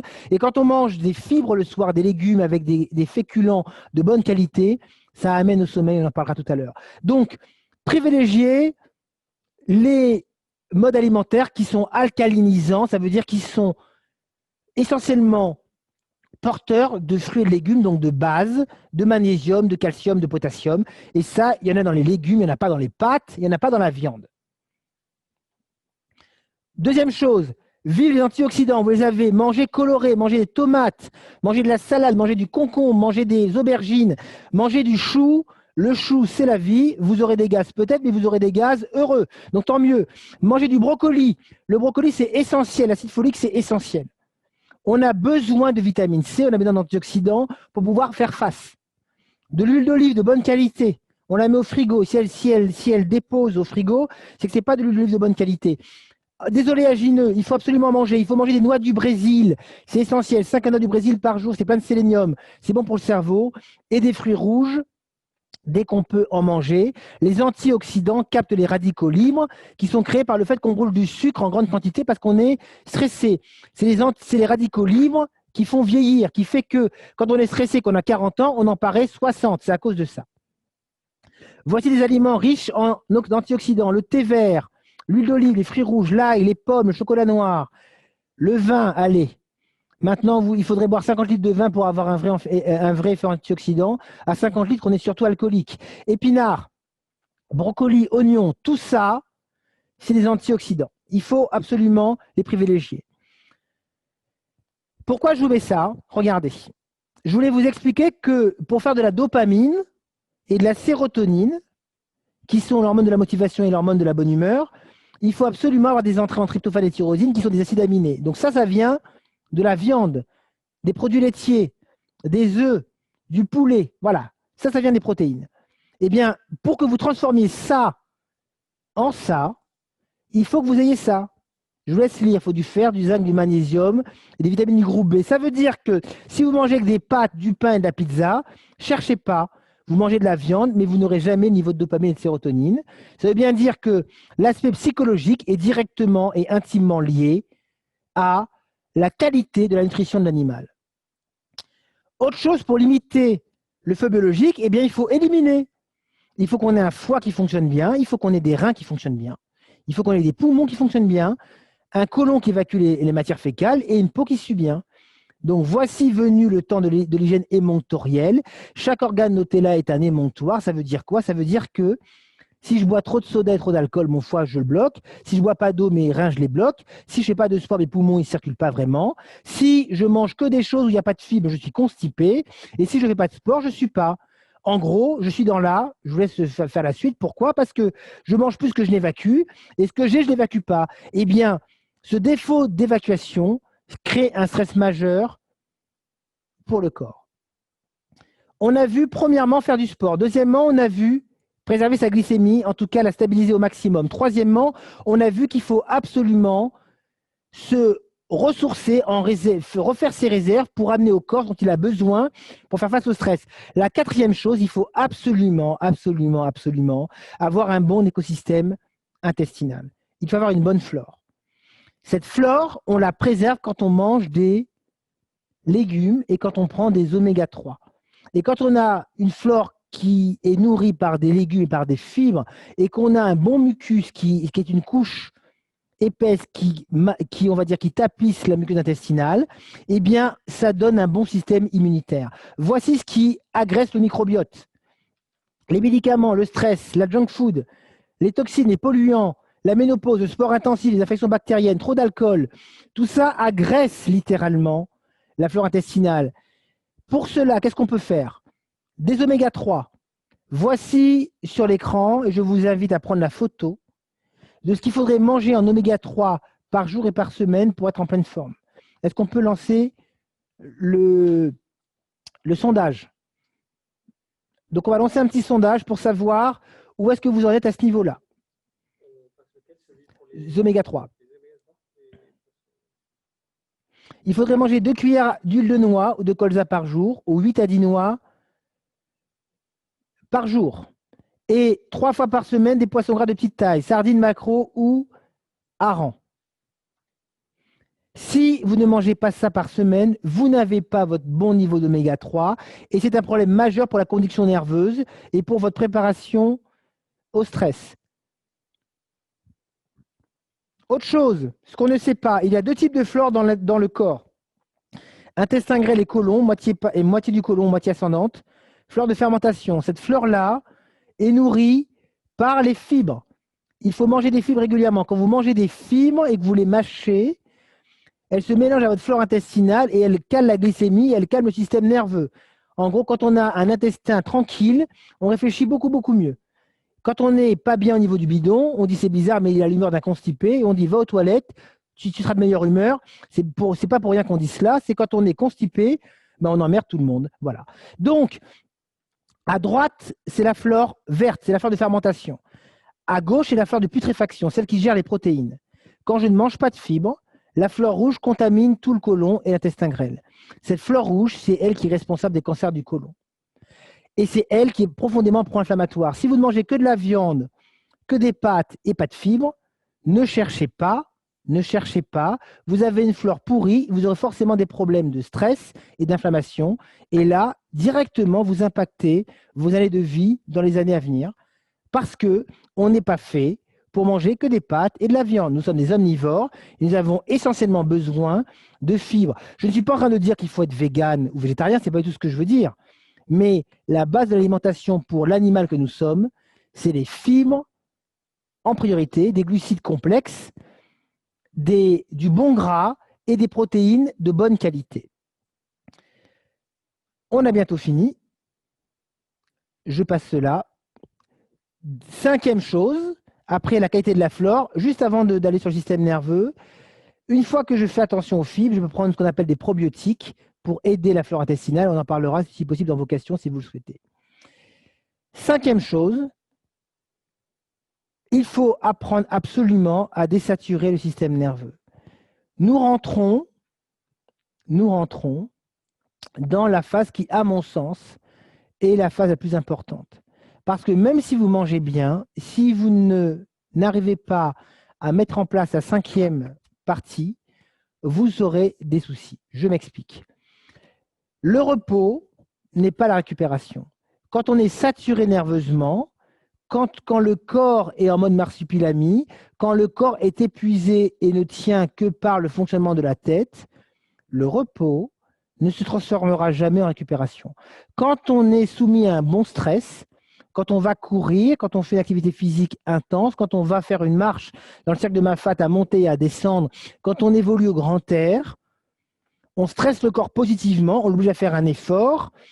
C'est dur, on sue, on a mal, mais on est heureux de le faire, on est en accord. Le soir, on se couche, on dort, notre repos va être une récupération. Vous prenez n'importe quel insomniaque, vous le faites passer une semaine avec un bûcheron dans les Vosges, je vous assure que le premier soir, il dort. Parce qu'il découvre que la fatigue, ce n'est pas nerveux ou psychologique, la fatigue, ça doit être physique. Donc, pour lever la saturation nerveuse, il faut être fatigué physiquement. La question, c'est comment est-ce que je fais pour pouvoir transformer mon repos en récupération, pour pouvoir transformer mon mauvais stress qui crée une mauvaise fatigue en bon stress qui crée une bonne fatigue qui permet de la récupération. Voilà les 4 axes. Vous les avez. La première chose, c'est se fatiguer physiquement pour récupérer. Vous n'arrivez pas à dormir. Vous êtes tendu, vous êtes stressé, vous êtes irritable. Allez vous fatiguer physiquement. Vous ne pouvez pas courir, c'est pas grave. Marchez, mais marchez pas en ligne droite sur du bitume. Marchez en montée ou en descente sur des choses un petit peu casse-gueule. Vous allez stimuler le système vestibulaire, vous allez stimuler votre oreille interne, vous allez stimuler vos muscles, vous allez vous fatiguer, vous allez vous stresser, mais vous allez bien vous stresser. Il ne faut surtout pas aller dans le sens du confort du corps. Autre chose, faites-vous toucher, massez le corps pour le relâcher. Mais si vous faites juste des massages californiens avec votre esthéticienne pour vous faire du bien, ça ne marchera pas très bien. Il faut prendre une bonne raclée là. Massage thaïlandais, on vous saute dessus à pieds joints, vous gueulez comme un putain en disant je vais mourir, et au bout d'une heure, vous dites ben, je suis toujours vivant, mais qu'est-ce que je me sens mieux? Parce que en fait, le corps, je ne suis pas en train de dire qu'il faut battre les gens, c'est pas ça que je dis. Il faut aller voir un professionnel qui sait faire. Il faut absolument que le massage réveille le corps, que vous arrivez, vous êtes plus près du menhir et du poireau que de l'être humain. À la fin du massage, vous avez effectivement gueulé tout le massage, mais au moins le corps s'est rappelé à vous. Pour ma part, je fais des massages thaïlandais, effectivement, où on va aller masser le corps. On peut faire des automassages avec des rouleaux, ou alors aller vers l'ostéopathie crânienne, aller vers la fasciathérapie, qui est une technique qui va remettre en mouvement la vie du corps. C'est extraordinaire. Moi, je me fais suivre par une fascia qui est au port. Allez-y, extrêmement intéressant. Faites-vous, prenez, mettez en place dans votre entourage, quand vous êtes soumis à une pression, des gens qui vont vous aider, un coach qui peut vous aider, un groupe qui peut vous aider à vous fatiguer physiquement. Trouvez un bon masseur, une bonne fasciathérapeute, comme celle que je vais voir au port, un bon ostéopathe crânien, un bon shiatsuki, quelqu'un qui va vous aider à réagir, à faire réagir le corps, à le faire vivre à nouveau. Nous sommes des animaux, il faut le réveiller, l'animal qui est en nous. On peut se faire aider psychologiquement, on peut se faire aider par quelqu'un qui vous fait respirer, par un sophrologue pour réguler le système nerveux. Et vous, de votre côté, vous allez devoir réveiller le corps par le mouvement. Il faut faire des exercices de mouvement complexes. C'est très important. Pourquoi? Parce qu'en fait, le mouvement, la motricité dépend de plusieurs organes. Elle dépend du cervelet qui fait les mouvements réflexes, la respiration, la fréquence cardiaque, le système limbique qui va venir réguler ce mouvement réflexe, ces actions réflexes, et le cortex qui va venir contrôler. Qu'est-ce qui se passe? On ne voit plus le. Est-ce qu'on voit l'écran ou pas? Ok. En fait, quand on est soumis à un stress constant, on n'active que le cervelet, le système limbique. Et là, on est en boucle. Et à partir de là, on ne contrôle plus le corps. Et le cortex, il va essayer de reprendre la main, mais en fait, comme on est transformé en robot, le cortex n'a plus la main sur le reste. Donc là, on prend des grandes décisions et on passe en mode robot. Alors que si vous faites des mouvements complexes, du yoga, du pilates, du jonglage, de la marche sur des terrains compliqués, en réinstallant le mouvement intentionnel, on arrive à reprendre la main sur la partie réflexe. En gros, on sort du mode combat, du mode robot, et on redevient humain. Quand on est en mode combat, en mode robot, on installe ce qu'on appelle une amnésie sensorimotrice, et je finirai là-dessus. Et regardez, là, vous avez 3 positions qui sont des positions d'un corps qui n'est plus habité, qui est soumis juste à des contractions réflexes qui n'arrive plus à gérer. Ça veut dire qu'on est étranger à son corps. Et là, on se défend en rentrant dans la pièce, en haussant les épaules et en se prenant pour un cador. Là, on subit la situation. Là, on est bancal. Mais ces 3 réactions-là, on ne les contrôle plus. Le corps est menacé, se défend comme il peut, et on n'a même plus la main sur ce corps qui est menacé. Voici ce qu'est le mode combat, voici ce qu'est le mode robot, voici ce qu'est un corps qui n'est plus lui-même et qui n'est plus en capacité de faire face au stress. Quand vous êtes manager et que vous êtes manifestement en mode combat, ou là, et que vous devez faire passer un message important à vos équipes, ou à vos collaborateurs, ou à vos collègues, le corps dit une chose et vos paroles en disent une autre. On ne peut pas y croire parce que votre corps n'est pas habité, il n'y a pas d'alignement. On a besoin du corps pour pouvoir réfléchir, on a besoin du corps pour parler. D'ailleurs, ne dit-on pas « je me sens aligné avec toi », ce que tu me dis a du sens ou n'a pas de sens, ça n'a ni queue ni tête, tu me mets la tête à l'envers. Pour réfléchir droit, il faut être orienté. Un corps qui est soumis à un conditionnement majeur parce qu'on n'arrive plus du tout à reprendre la main dessus, c'est un corps où de toute façon on a du mal à réfléchir droit, on va trop vite, on va droit au but, on se dessine mal, on fait des bêtises. Alors, résumé de la conférence, se reposer ne veut pas dire récupérer, vous avez bien compris. Deuxième chose, pour bouger juste, on fait du cardio. À jeun, c'est encore mieux. On fait des choses où on fait de la coordination et de la mobilité. On fait de la force parce qu'on a besoin de muscles pour faire face au stress. Et on fait des exercices intenses, 20 secondes d'exercice, 10 secondes de récup pour pouvoir se fatiguer. Manger juste. On mange des fruits et des légumes et moins de protéines. On déstabilise le moins possible la glycémie avec des bons sucres. On mange du bon gras, on élimine bien les déchets. Et on protège le foie dès qu'on peut pour maintenir une bonne flore intestinale. J'en ai fini. On peut repasser en caméra. J'attends vos questions. Anita. Je pense que je peux vous remercier au nom des auditeurs et ceux qui vous ont suivi donc en direct, en visio, puisqu'on a eu des remontées extrêmement positives de la qualité de la présentation. La première chose, c'est est-ce qu'il y aura à disposition un support ou un accès au lien de la vidéo, Lionel? Oui, alors, je suis à la Réunion jusqu'à dimanche. Les équipes du centre vont s'occuper de récupérer donc la vidéo de la conférence. Elle sera mise sur la chaîne ActiStress en début de semaine, donc on fera passer un mail en ce sens. Et vous aurez le lien et vous pourrez directement vous connecter sur la chaîne ActiStress qui sera du coup, pour le coup, créée en début de semaine parce qu'on doit faire un transfert de chaîne. Et vous pourrez bien évidemment faire partager cette conférence. Tout à fait. Merci Lionel. Alors, je vais essayer d'organiser les questions, même si elles sont très différentes. Alors, où peut-on faire un bilan biologique ailleurs qu'au centre à Paris? Alors, en fait, bon courage. Voilà. Bon courage. D'accord.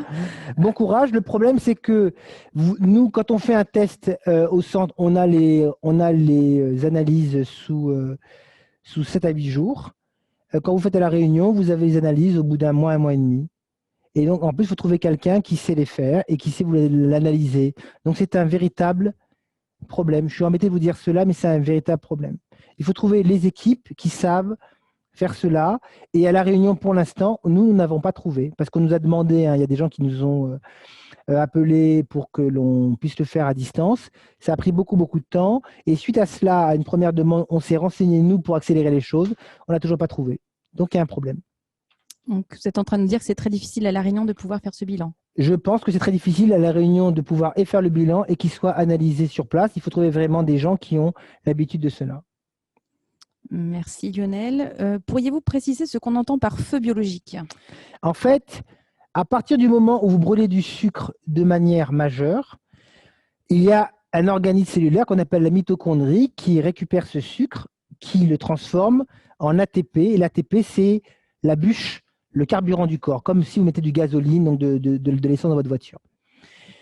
À partir du moment où la mitochondrie brûle le sucre, elle crée en même temps des déchets, des déchets qui sont des déchets radicalaires, c'est-à-dire qui sont issus de la combustion avec l'oxygène, comme le moteur à combustion. Quand vous mettez de l'essence, la combustion de l'essence, ça donne de la fumée. Eh bien, quand vous mettez du sucre dans votre mitochondrie, la fumée, c'est les radicaux libres. Si vous êtes fatigué, si vous ne mangez pas assez de fruits et de légumes, si vous ne mangez pas assez d'oléagineux, d'antioxydants, eh bien, votre mitochondrie, elle fonctionne mal, elle fait peu d'énergie et elle fait beaucoup de fumée. C'est le cas où vous avez peu d'interaction et un gros orange.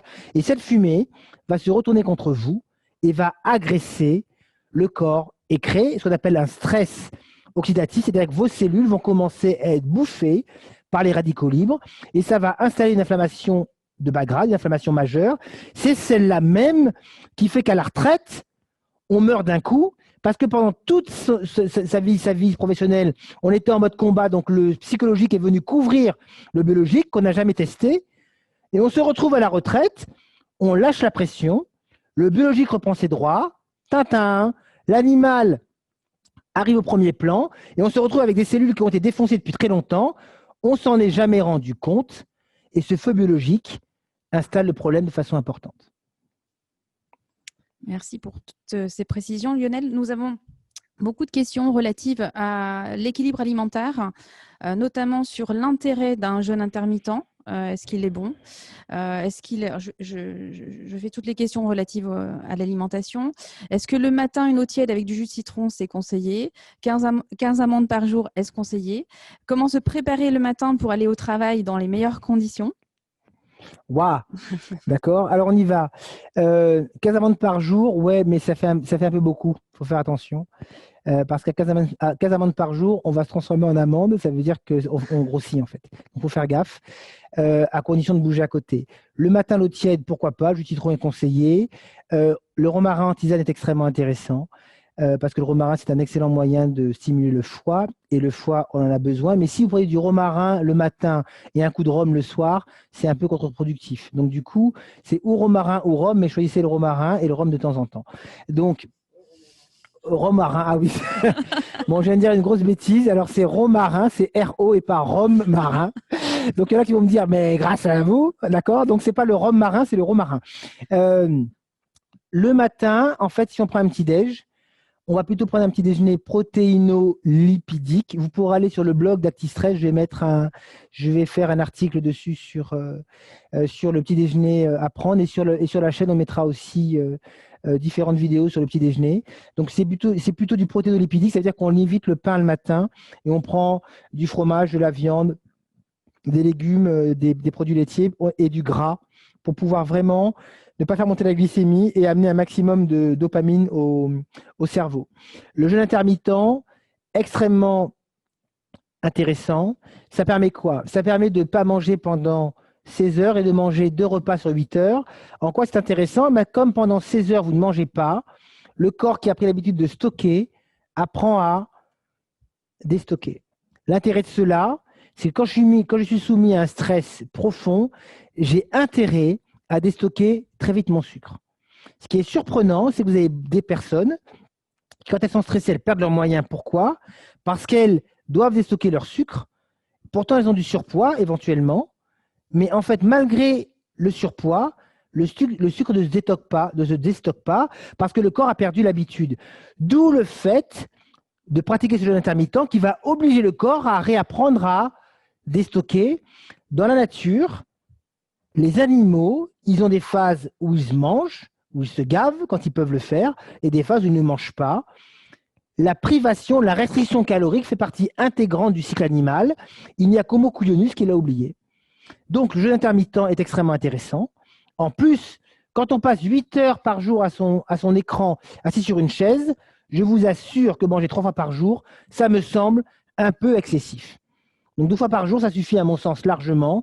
Donc, oui, vive le jeûne intermittent. Je pense que c'est un bon moyen de récupérer la forme. Alors, Lionel, nous avons beaucoup de questions relatives à l'alimentation. Est-ce qu'il y a un endroit où on peut retrouver toutes ces questions liées sur justement l'équilibre des repas, comment remplacer du poisson quand on est éventuellement allergique, qu'on n'aime pas la sardine ou le hareng, par exemple, l'intérêt des soupes de légumes faites maison. Il y a vraiment beaucoup de questions liées à l'alimentation. Est-ce qu'il y a un endroit où on peut retrouver en fait toutes ces informations? Alors, ce que je peux, donc il y a plusieurs blogs extrêmement intéressants. Nous avons on a un expert scientifique, donc tout ce que je vous dis, bien sûr, est validé par un conseil scientifique. La personne du conseil scientifique qui s'occupe de la partie alimentation, c'est Anthony Berthoud, et qui a créé un blog extrêmement bien fait. D'ailleurs, on utilise un logiciel qu'il a créé qui s'appelle EvoNutri, qui nous permet, quand les gens passent le logiciel, de savoir exactement quelles sont leurs carences nutritionnelles et micronutritionnelles. Le blog s'appelle Santé et Nutrition et vous retrouverez sur le blog une mine d'informations. Je vous invite tous à y aller. C'est absolument passionnant et vous retrouverez tous ces conseils. Mais soyons bien clairs. Si vous êtes cuit de chez cuit, bien sûr qu'il faut manger. Bien évidemment qu'il faut bien manger. Mais tant que vous ne serez pas fatigué physiquement, tant que vous ne réintégrerez pas du travail à jeun un petit peu pour vous fatiguer, tant que vous ne réintégrerez pas de la coordination complexe pour réunir le système limbique, le tronc cérébral et le cortex, tant que vous ne stimulerez pas votre système animal, l'alimentation que vous allez prendre sera beaucoup moins utile. Commencez par plus bouger avant de commencer à mieux manger. En tout cas, ne faites pas juste l'alimentation sans bouger, vous allez y perdre beaucoup de temps. Quant aux oméga 3, effectivement, quand on n'aime pas les poissons gras, les petits poissons gras comme moi, eh bien, on prend des gélules d'oméga 3. Toutes les gélules ne se valent pas. Je ne peux pas vous en donner les marques, bien sûr, par visio, mais si vous allez sur le blog de Santé et Nutrition, vous verrez que Anthony a fait toute une liste de compléments alimentaires qui répondent à certaines caractéristiques essentielles. Et les oméga 3 doivent absolument répondre à un indice qu'on appelle l'indice Totox, qui mesure leur niveau d'oxydation, et ça c'est extrêmement important. Donc prenez des bonnes gélules. Vous pouvez m'écrire sur contact@actistress.com. Si vous me posez la question, nous vous répondrons bien évidemment et nous vous donnerons les bonnes marques à prendre. En tout cas, c'est celles que l'on conseille à nos curistes. Alors, de combien de temps disposons-nous encore, Lionel, pour prendre des questions? Ça va, 20 bonnes minutes, pas de problème, bon, on y va. super, très bien, j'étais en train de condenser.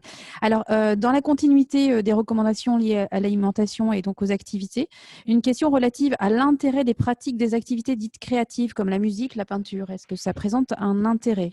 Alors, ça a un véritable intérêt parce que de la même façon que la socialisation, le fait d'avoir des bons amis, des gens avec qui on rigole, des gens avec qui on passe un bon moment, bien évidemment, foncez.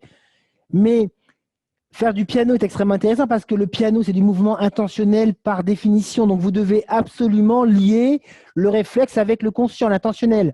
Donc, la musique, la peinture, le fait de faire des mouvements précis, justes, ajustés, c'est essentiel pour récupérer un système nerveux de qualité. Mais ça ne suffit pas. Parce que de toute façon, à un moment donné, vous aurez beau savoir jouer du piano, quand le stress va s'emparer de vous, ce n'est pas le piano qui va vous permettre de réguler la montée cardiaque. Donc, on doit jouer du piano, mais savoir monter des marches aussi un petit peu en courant. Il faut s'occuper des deux côtés. Merci Lionel. Une question relative à la facial thérapie. Oui, la fasciathérapie, tout à fait. Fasciathérapie. Donc, préciser en fait en quoi ça consiste et puis dans la continuité, est-ce qu'on peut donner les coordonnées de la personne dont vous avez fait référence au port? Alors, en fait, la fasciathérapie, comme l'ostéopathie tissulaire, prend en compte quelque chose qu'on ne connaît pas. Alors, si on mettra, j'essaierai de mettre le lien de ce reportage sur la fasciathérapie sur la chaîne de la chaîne ActiStress ou sur le blog, je vais voir comment je vais faire. Les fascias, ce sont des enveloppes qui, on va dire, prennent la place dans tout le corps. Et les fascias sont extrêmement sensibles au stress. Quand on a des lumbagos, en fait, c'est les fascias qui se rétractent. Ce que vous ne savez pas, j'en ai pas parlé, mais je vais en parler maintenant. L'animal que nous sommes s'est construit à partir de réflexes qu'il a progressivement intégrés pour lui permettre de pouvoir faire des mouvements beaucoup plus complexes. Vous savez que quand un bébé naît, on teste ces réflexes dits archaïques, primitifs. Et si les réflexes sont là, on sait qu'il aura pas de difficulté à marcher. Quand les réflexes sont perturbés, on sait que l'enfant peut développer un handicap. Ces réflexes archaïques, quand ils s'associent, ils permettent de faire des réflexes, ils permettent de faire des mouvements beaucoup plus complexes. Pourquoi je vous dis ça? Quand on a peur, on revient, on régresse, on revient à un stade primitif, on revient à un stade animal et on réactive des réflexes de fond, qui sont des réflexes archaïques, qui sont des réflexes de peur. Et dans ces réflexes, il y a un réflexe extrêmement important qu'on appelle le réflexe de protection des tendons. Ça veut dire que toute la chaîne postérieure des cervicales jusqu'au talon, jusqu'au tendon d'Achille, se raccourcit. D'où la fameuse personne sur le schéma qui avait la poitrine en avant, comme si elle avait un balai dans le derrière. C'est l'activation du réflexe de protection des tendons. Quand ce réflexe s'active, on n'y peut rien, hein. On ne se rend même pas compte, mais par contre, on a mal au dos. Quand vous avez mal au dos, parce que vous êtes stressé, cherchez pas, c'est que le réflexe de protection des tendons s'est activé. Il faut faire des étirements de la chaîne postérieure, mais il faut surtout aller dérouler tous les fascias qui ont enveloppé la colonne et qui l'ont transformée en monobloc. Alors vous allez voir l'ostéopathe, et je suis ostéopathe, hein, il va essayer de vous faire craquer, mais autant faire craquer un menhir, ça ne marche pas. Des fois, ça marche, mais quand on est stressé depuis longtemps, ça ne marche pas. Il faut trouver des techniques beaucoup plus douces, beaucoup plus intégratives, beaucoup plus globales, qui vont permettre peu à peu de dérouler ces fascias pour donner une respiration à la colonne vertébrale et pour désinhiber, pour débloquer ce réflexe de protection des tendons qui habite le corps de façon sous-corticale. Ça veut dire qu'on n'a plus la main. On aimerait se calmer. Je veux me détendre. Fume, c'est impossible. Je n'ai plus la main sur mon corps, je suis étranger à moi-même, le néocortex n'a plus la main sur le limbique et sur le tronc cérébral, je suis coupé de moi-même, je n'ai plus la main sur l'animal. La fasciathérapie, le shiatsu, toutes ces techniques qui prennent en compte les fascias et qui déroulent ces fascias, les automassages, vont vous permettre de récupérer un corps qui va respirer dans sa globalité et ses réflexes vont commencer à se calmer. La fascia que j'ai découvert en fait là durant le séjour, parce que figurez-vous que j'avais mal au dos, sûrement trop stressé, s'appelle Valérie et vous tapez Valérie, je ne sais plus, Valérie Pépin ou Papin, je crois.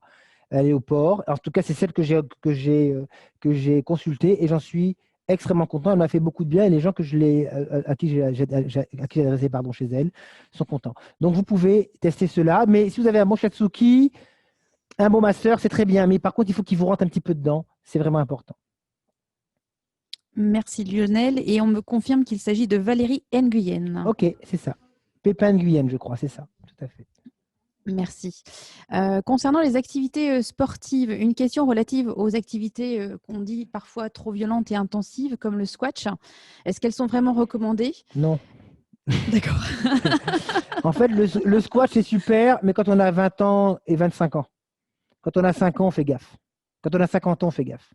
Pourquoi? Parce qu'il y a des démarrages très importants, des arrêts très importants sur un corps qui est soumis à un stress profond, qui a activé son réflexe de protection des tendons depuis longtemps. Donc, les tendons sont raccourcis, donc ils sont moins élastiques. On boit beaucoup plus d'alcool et du mauvais gras et on boit peu d'eau, donc les fascias se sont rétractés. Globalement, on est plus proche du menhir que du jeune élastique. Le squash, c'est pas que j'ai rien contre le squash, mais c'est comme le tennis. Quand on a 50 balais ou 55 ans ou 45 ans qu'on est un peu stressé, le tennis, on y va cool et on fait gaffe à ne pas démarrer trop vite. Ou alors, on sait qu'on a des muscles élastiques.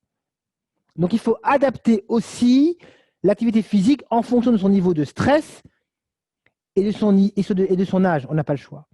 Et pour les fascias, il faut absolument boire de l'eau et encore de l'eau.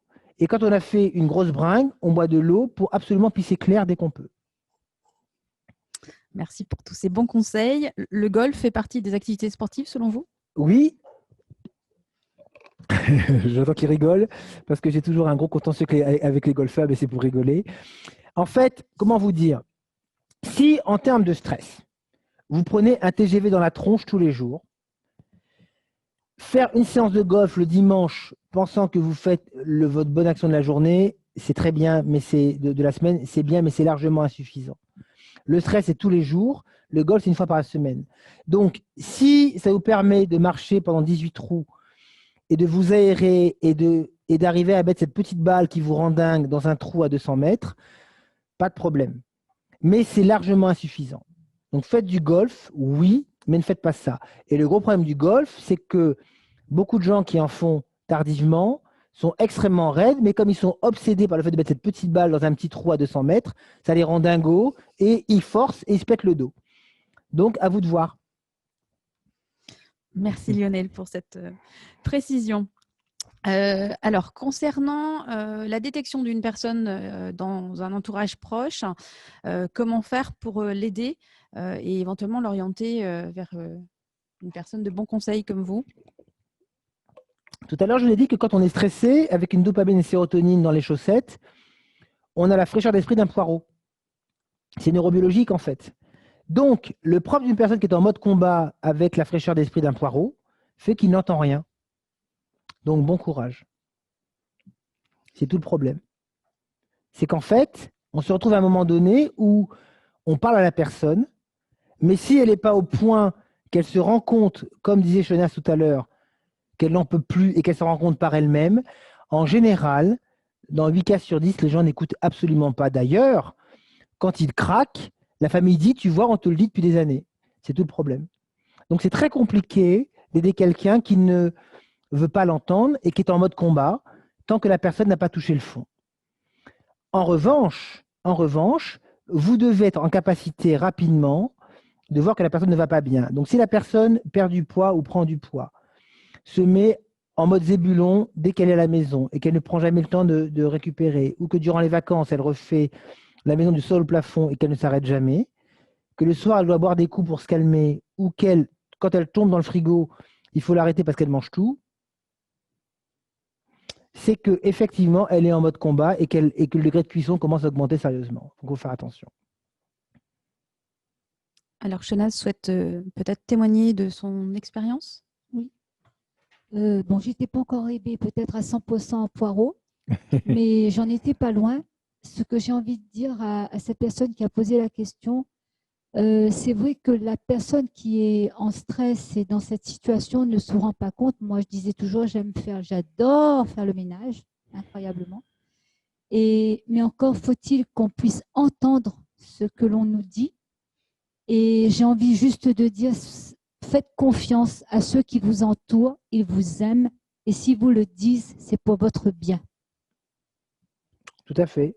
En fait, je pense qu'il faut absolument écouter ce que vous disent vos collègues, vos collaborateurs et vos proches.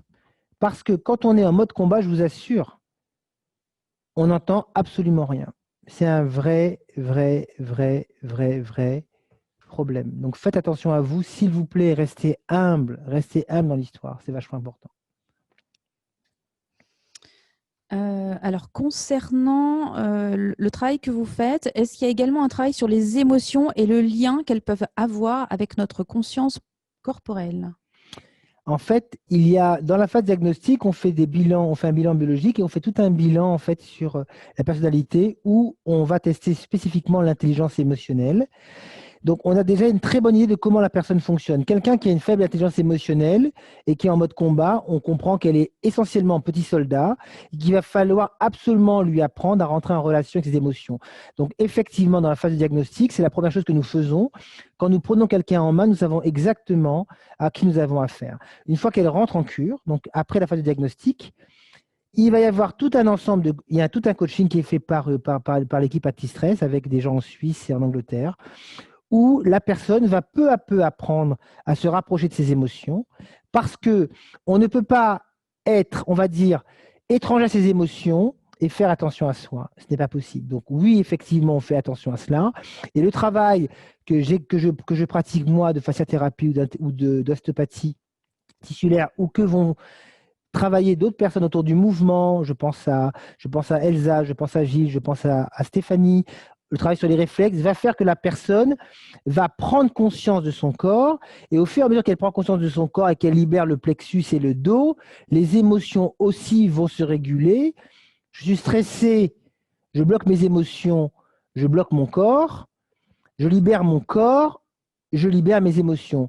Nous sommes des animaux pensants, mais nous sommes surtout des êtres avec des émotions et l'émotion est directement liée au comportement postural et à la façon dont on bouge. Donc, quand on bouge mieux, on ressent mieux. Quand on ressent mieux, on vit mieux les émotions. Quand on ne bouge plus, on bloque tout. D'ailleurs, à ce propos, il y a une question sur la connexion Internet, on est désolé. D'ailleurs, à ce propos, quand on fait trop de Botox au niveau du visage, donc quand on fige les rides d'expression, on s'est rendu compte que le cerveau, par un système de rétrocontrôle négatif, oublie l'émotion. Donc, en figeant le visage, on fige l'émotion au niveau du cerveau. Donc, c'est pour vous dire que le comportement gestuel et comportemental est intimement lié à la gestion des émotions au niveau du cerveau, du système limbique. Merci Lionel. On va descendre au niveau du corps humain puisqu'on arrive au niveau des intestins. Une question sur le nettoyage des intestins. Quid du pianto? Et si on n'en trouve pas, comment peut-on le remplacer? Alors, je pense que quand je suis venu à La Réunion il y a 2 ans, j'avais demandé à un pharmacien, M. Emmanuel Loupi, de la SIPR, de récupérer du pianto. Je ne sais pas, je sais que tu ne m'écoutes pas Emmanuel parce que on en a parlé, mais je ne sais pas si Emmanuel, SIPR, fait encore du pianto. Le pianto, c'est un concentré végétal qui est produit par une entreprise luxembourgeoise. Je n'ai pas d'action chez eux, mais par contre, nous en conseillons beaucoup. C'est 32 kg de légumes qui sont cuits avec amour et qui stimulent de façon extrêmement puissante le foie en libérant la bile. Ça fait un bien fou à la flore intestinale. Et accessoirement, vous pouvez 2 fois avoir tendance à chier comme des canards. Mais bon, ça, c'est pas très très grave. Au moins, vous évacuez et vous serez beaucoup plus léger. Donc, c'est la seule conséquence du pianto. Mais en dehors de ça, ça fait un bien fou. Je vous ai donné, je pense, vraiment envie d'en acheter. Ne me remerciez pas, c'est normal, c'est offert par la maison, c'est cadeau. Non, le pianto, c'est un concentré végétal extraordinaire, bourré de magnésium, bourré de prébiotiques, donc ça nourrit la flore intestinale. Sachez que 8 personnes sur 10 sont carencées en magnésium. Donc pareil, si vous voulez avoir des bonnes marques de magnésium, il faut acheter du bis-glycinate. N'achetez pas du magnésium marin, il est assez mal assimilé. Achetez des magnésiums organiques. Bis-glycinate. Alors on y va. On rentre dans les préconisations du marabout Pagès. Alors on y va.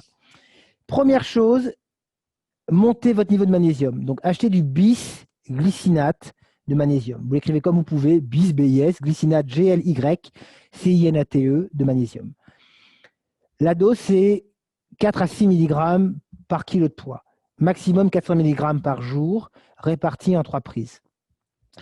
8 personnes sur 10 sont carences en magnésium. Bouffez du magnésium, ça va. Merci Régis.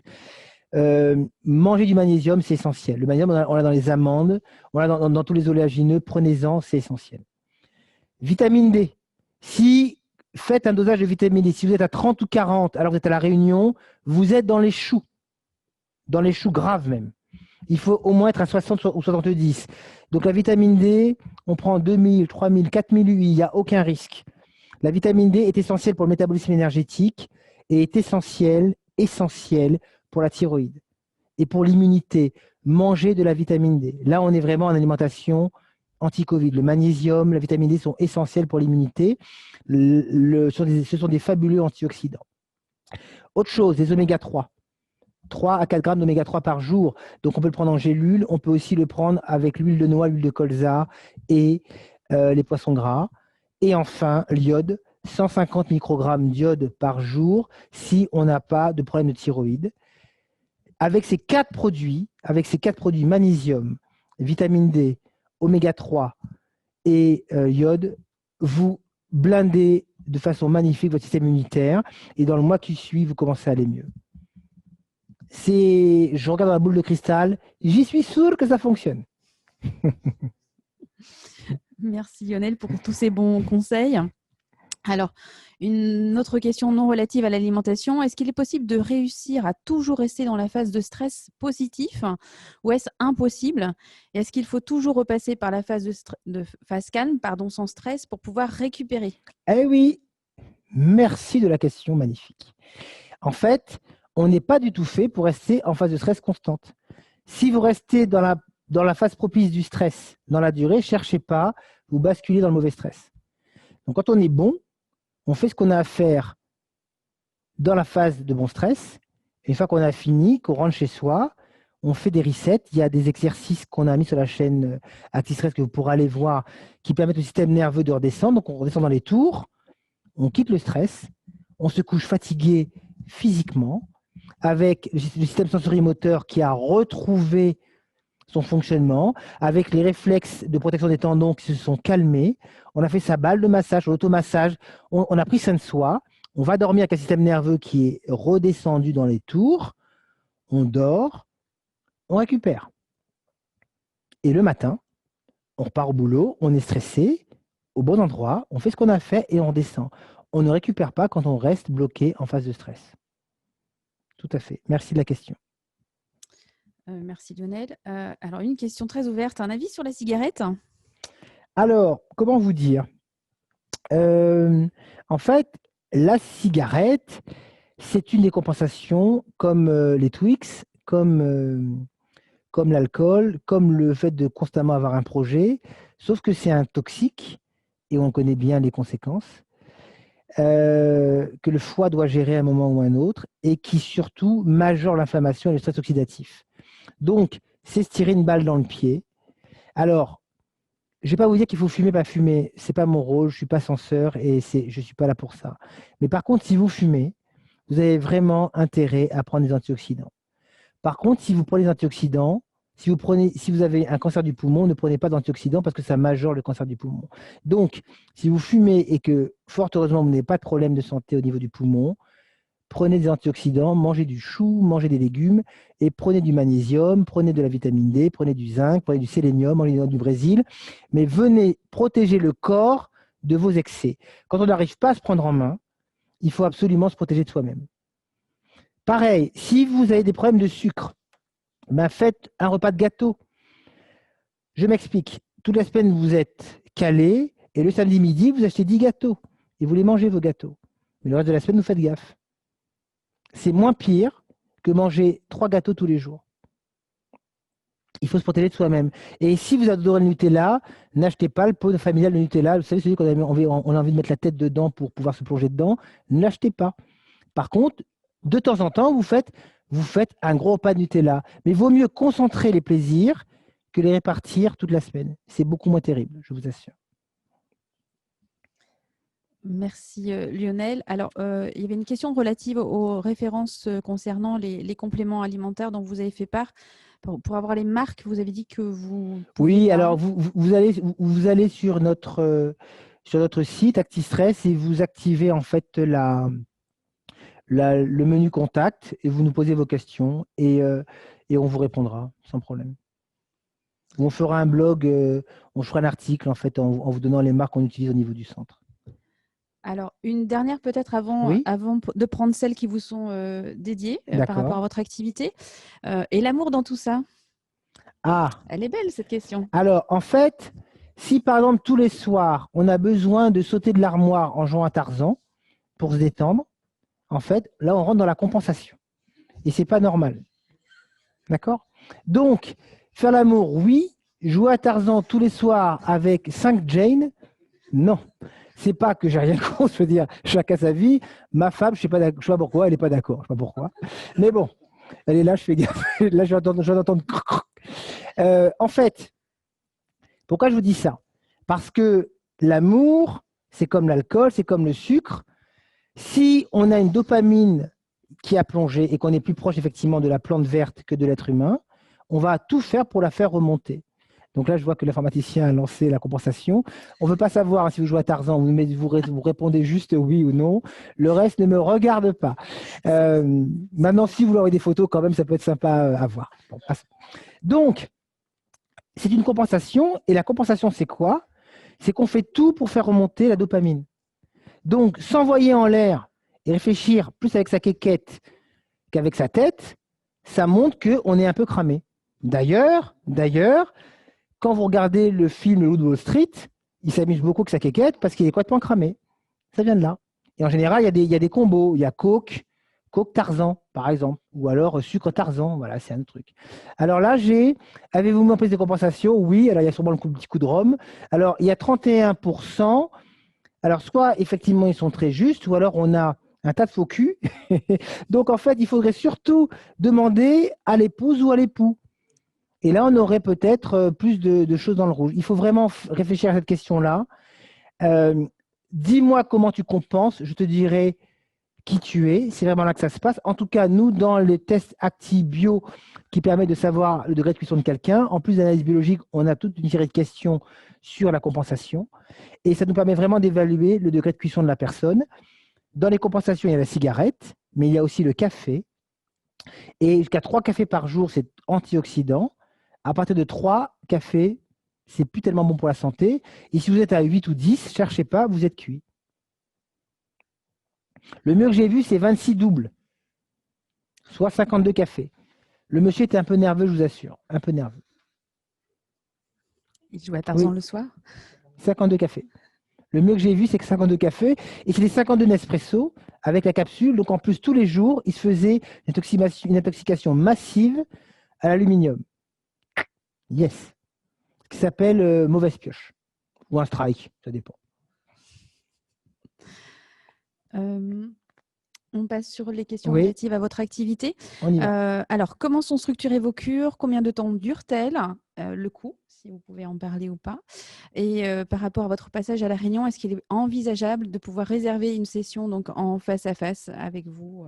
Alors, j'aimerais bien, mais en fait, je prends en main demain avec ma conjointe et qui est la directrice du centre, le comité directeur de la MUTA. Pendant 3 jours, ils vont vivre un stage de recorporation active. Ce que je peux vous dire, c'est que les stages de recorporation active vont arriver sur La Réunion à partir de 2021. On y travaille parce qu'on a beaucoup de demandes en ce sens. Il y aura un reportage sur le stage demain par Réunion Première. Ils viennent à 9 h à l'hôtel, donc vous pourrez toujours revoir ce qui sera dit. Donc, je ne peux pas donc répondre à votre demande de soins. En fin de compte, ce qui se passe, c'est que je suis demandé dans le monde entier maintenant et je n'ai plus de temps de consacrer des consultations en dehors du centre. Donc vraiment, j'ai décidé de me concentrer sur les curistes qui viennent maintenant de partout à Sceaux, près de Paris, et en plus des voyages que je fais quand je vais traiter des gens, quand je me déplace pour traiter des comités directeurs, et cette fois-ci, ça fait partie de la mission.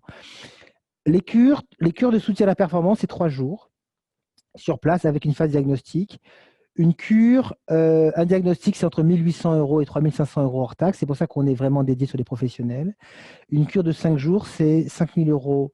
Une cure de 3 jours, c'est à partir de 5 000 € hors taxe, avec le bilan biologique avant ou après, mais ça dépend du bilan. Ça dépend aussi du nombre de séances de coaching. Mais on va dire que c'est à partir de.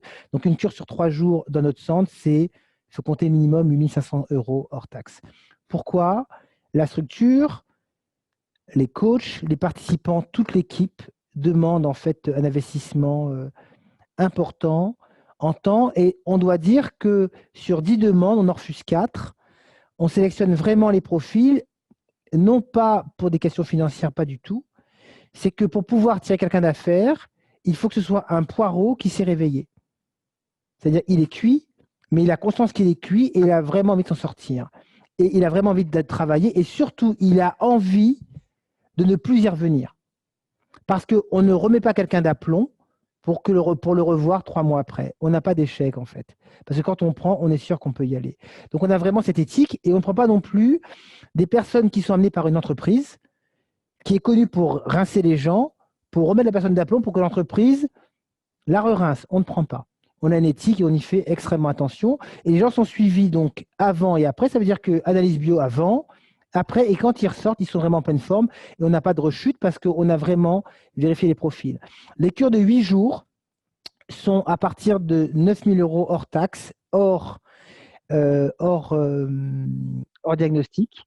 Et en fait, après, ça va dépendre vraiment du niveau de cuisson. Il y a des personnes qu'on va voir sur une cure. Là, il y a des personnes qu'on va voir sur plusieurs mois. Tout est possible, mais ce n'est pas nous qui choisissons. On a un diagnostic qui nous permet de façon très précise d'évaluer avec la personne le temps qu'il va lui falloir pour remonter. Mais en général, en 3 jours, 2 jours, on récupère 60 à 70% des personnes. À un niveau en général qu'elles n'ont jamais connu, donc ça marche extrêmement bien. En revanche, les gens qui ont été violentés ou harcelés et qui sont sur une souffrance psychologique, ça veut dire où ce n'est pas l'animal épuisé qui a une incidence sur le psychologique, mais c'est quelqu'un qui a une souffrance psychologique majeure, un trauma majeur qui a des conséquences sur l'animal, ce profil-là, on ne le prend pas. Mais sur le type de curistes que nous avons, dirigeants, cadres dirigeants, des personnes qui aiment leur travail, on a très peu de gens harcelés, parce que ça voudrait dire qu'ils s'auto-harcèlent, et ça, c'est très rare à trouver. C'est comme les gens qui sont stressés, qui mangent des brocolis, c'est du même acabit, en fait, on n'en trouve pas. Merci Lionel. Juste nous préciser où est-ce qu'on peut retrouver vos contacts? Alors, www.actistress.com, ACTI, acti comme activé, le bon stress, actistress.com. Le site est extrêmement bien fait en ce sens qu'on a vraiment veillé à avoir un site le plus clair possible. Vous aurez toute la méthode, toute l'explication de la méthode.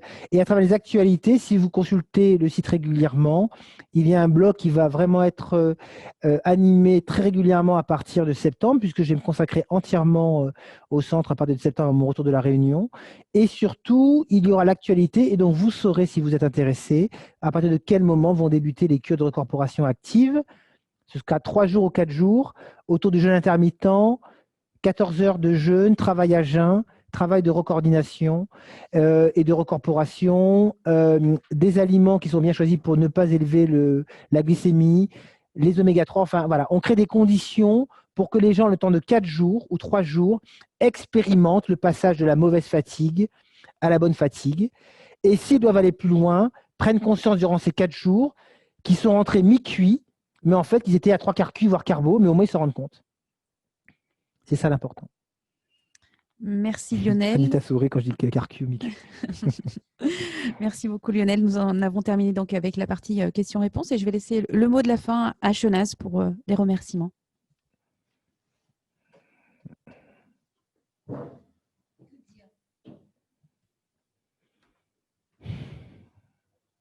Simplement dire merci à Lionel. Merci de m'avoir envoyé un message, Stéphanie et toi, me disant que tu venais à la réunion. Nous n'entendons pas. Ah, personne n'entend. Merci Christina, merci. C'est mieux là? Oui, je voulais juste remercier Stéphanie et Lionel, oui, parce que, pardon Lionel, mais sans Stéphanie, il n'y a pas de Lionel, et sans Lionel, il n'y a pas de Stéphanie. C'est vrai. Et remercier tout simplement parce que pour avoir vécu aux côtés de Stéphanie et de Lionel il y a peu, beaucoup d'entre vous savent que je suis partie, j'avais dit faire une formation. Oui, c'est quelque part une formation parce qu'on apprend. On apprend énormément sur soi. On apprend énormément aussi sur ce qui nous entoure. Et j'ai juste envie de dire merci parce que s'ils ne m'avaient pas proposé tous les deux de nous octroyer un petit temps pour faire cette conférence au nom de FondCare, à tous ceux qui se sont inscrits, qui certainement ont beaucoup appris. Moi, j'ai juste envie de vous dire, je me sens mais absolument plus poireau, mais en même temps, je pense que j'étais pas encore à la limite. C'était pas mal, Chidas, quand même. J'étais pas mal quand même. Et j'ai pas honte. Je n'ai pas honte parce que peut-être qu'on peut avoir de la pudeur en se disant, j'ai pas envie de raconter ma vie. Non, je ne raconte pas ma vie. J'ai juste envie de partager ce que j'ai vécu, ce que je continuerai à vivre. Et j'ai juste envie de vous dire, aimez-vous, faites-vous confiance, écoutez votre conjoint, écoutez ceux qui vous aiment et surtout, mettez en pratique tout ce que vous avez entendu. Prenez soin de vous. Merci. Merci, Chenaz. Je vais me donner, après ce beau témoignage, le mot de la fin. Merci à tous. J'espère que le sujet vous a intéressé. Ce qu'il faut comprendre, et je finirai là-dessus, c'est que quand on est étranger à soi, on est étranger aux autres. Ça coûte cher à l'entreprise, ça coûte cher au couple, ça coûte cher à la famille. Et je pense que rien que ça doit vous donner envie de commencer à vous retrouver. Voilà. Bon conseil, bonne soirée et puis prenez soin de vous. Merci.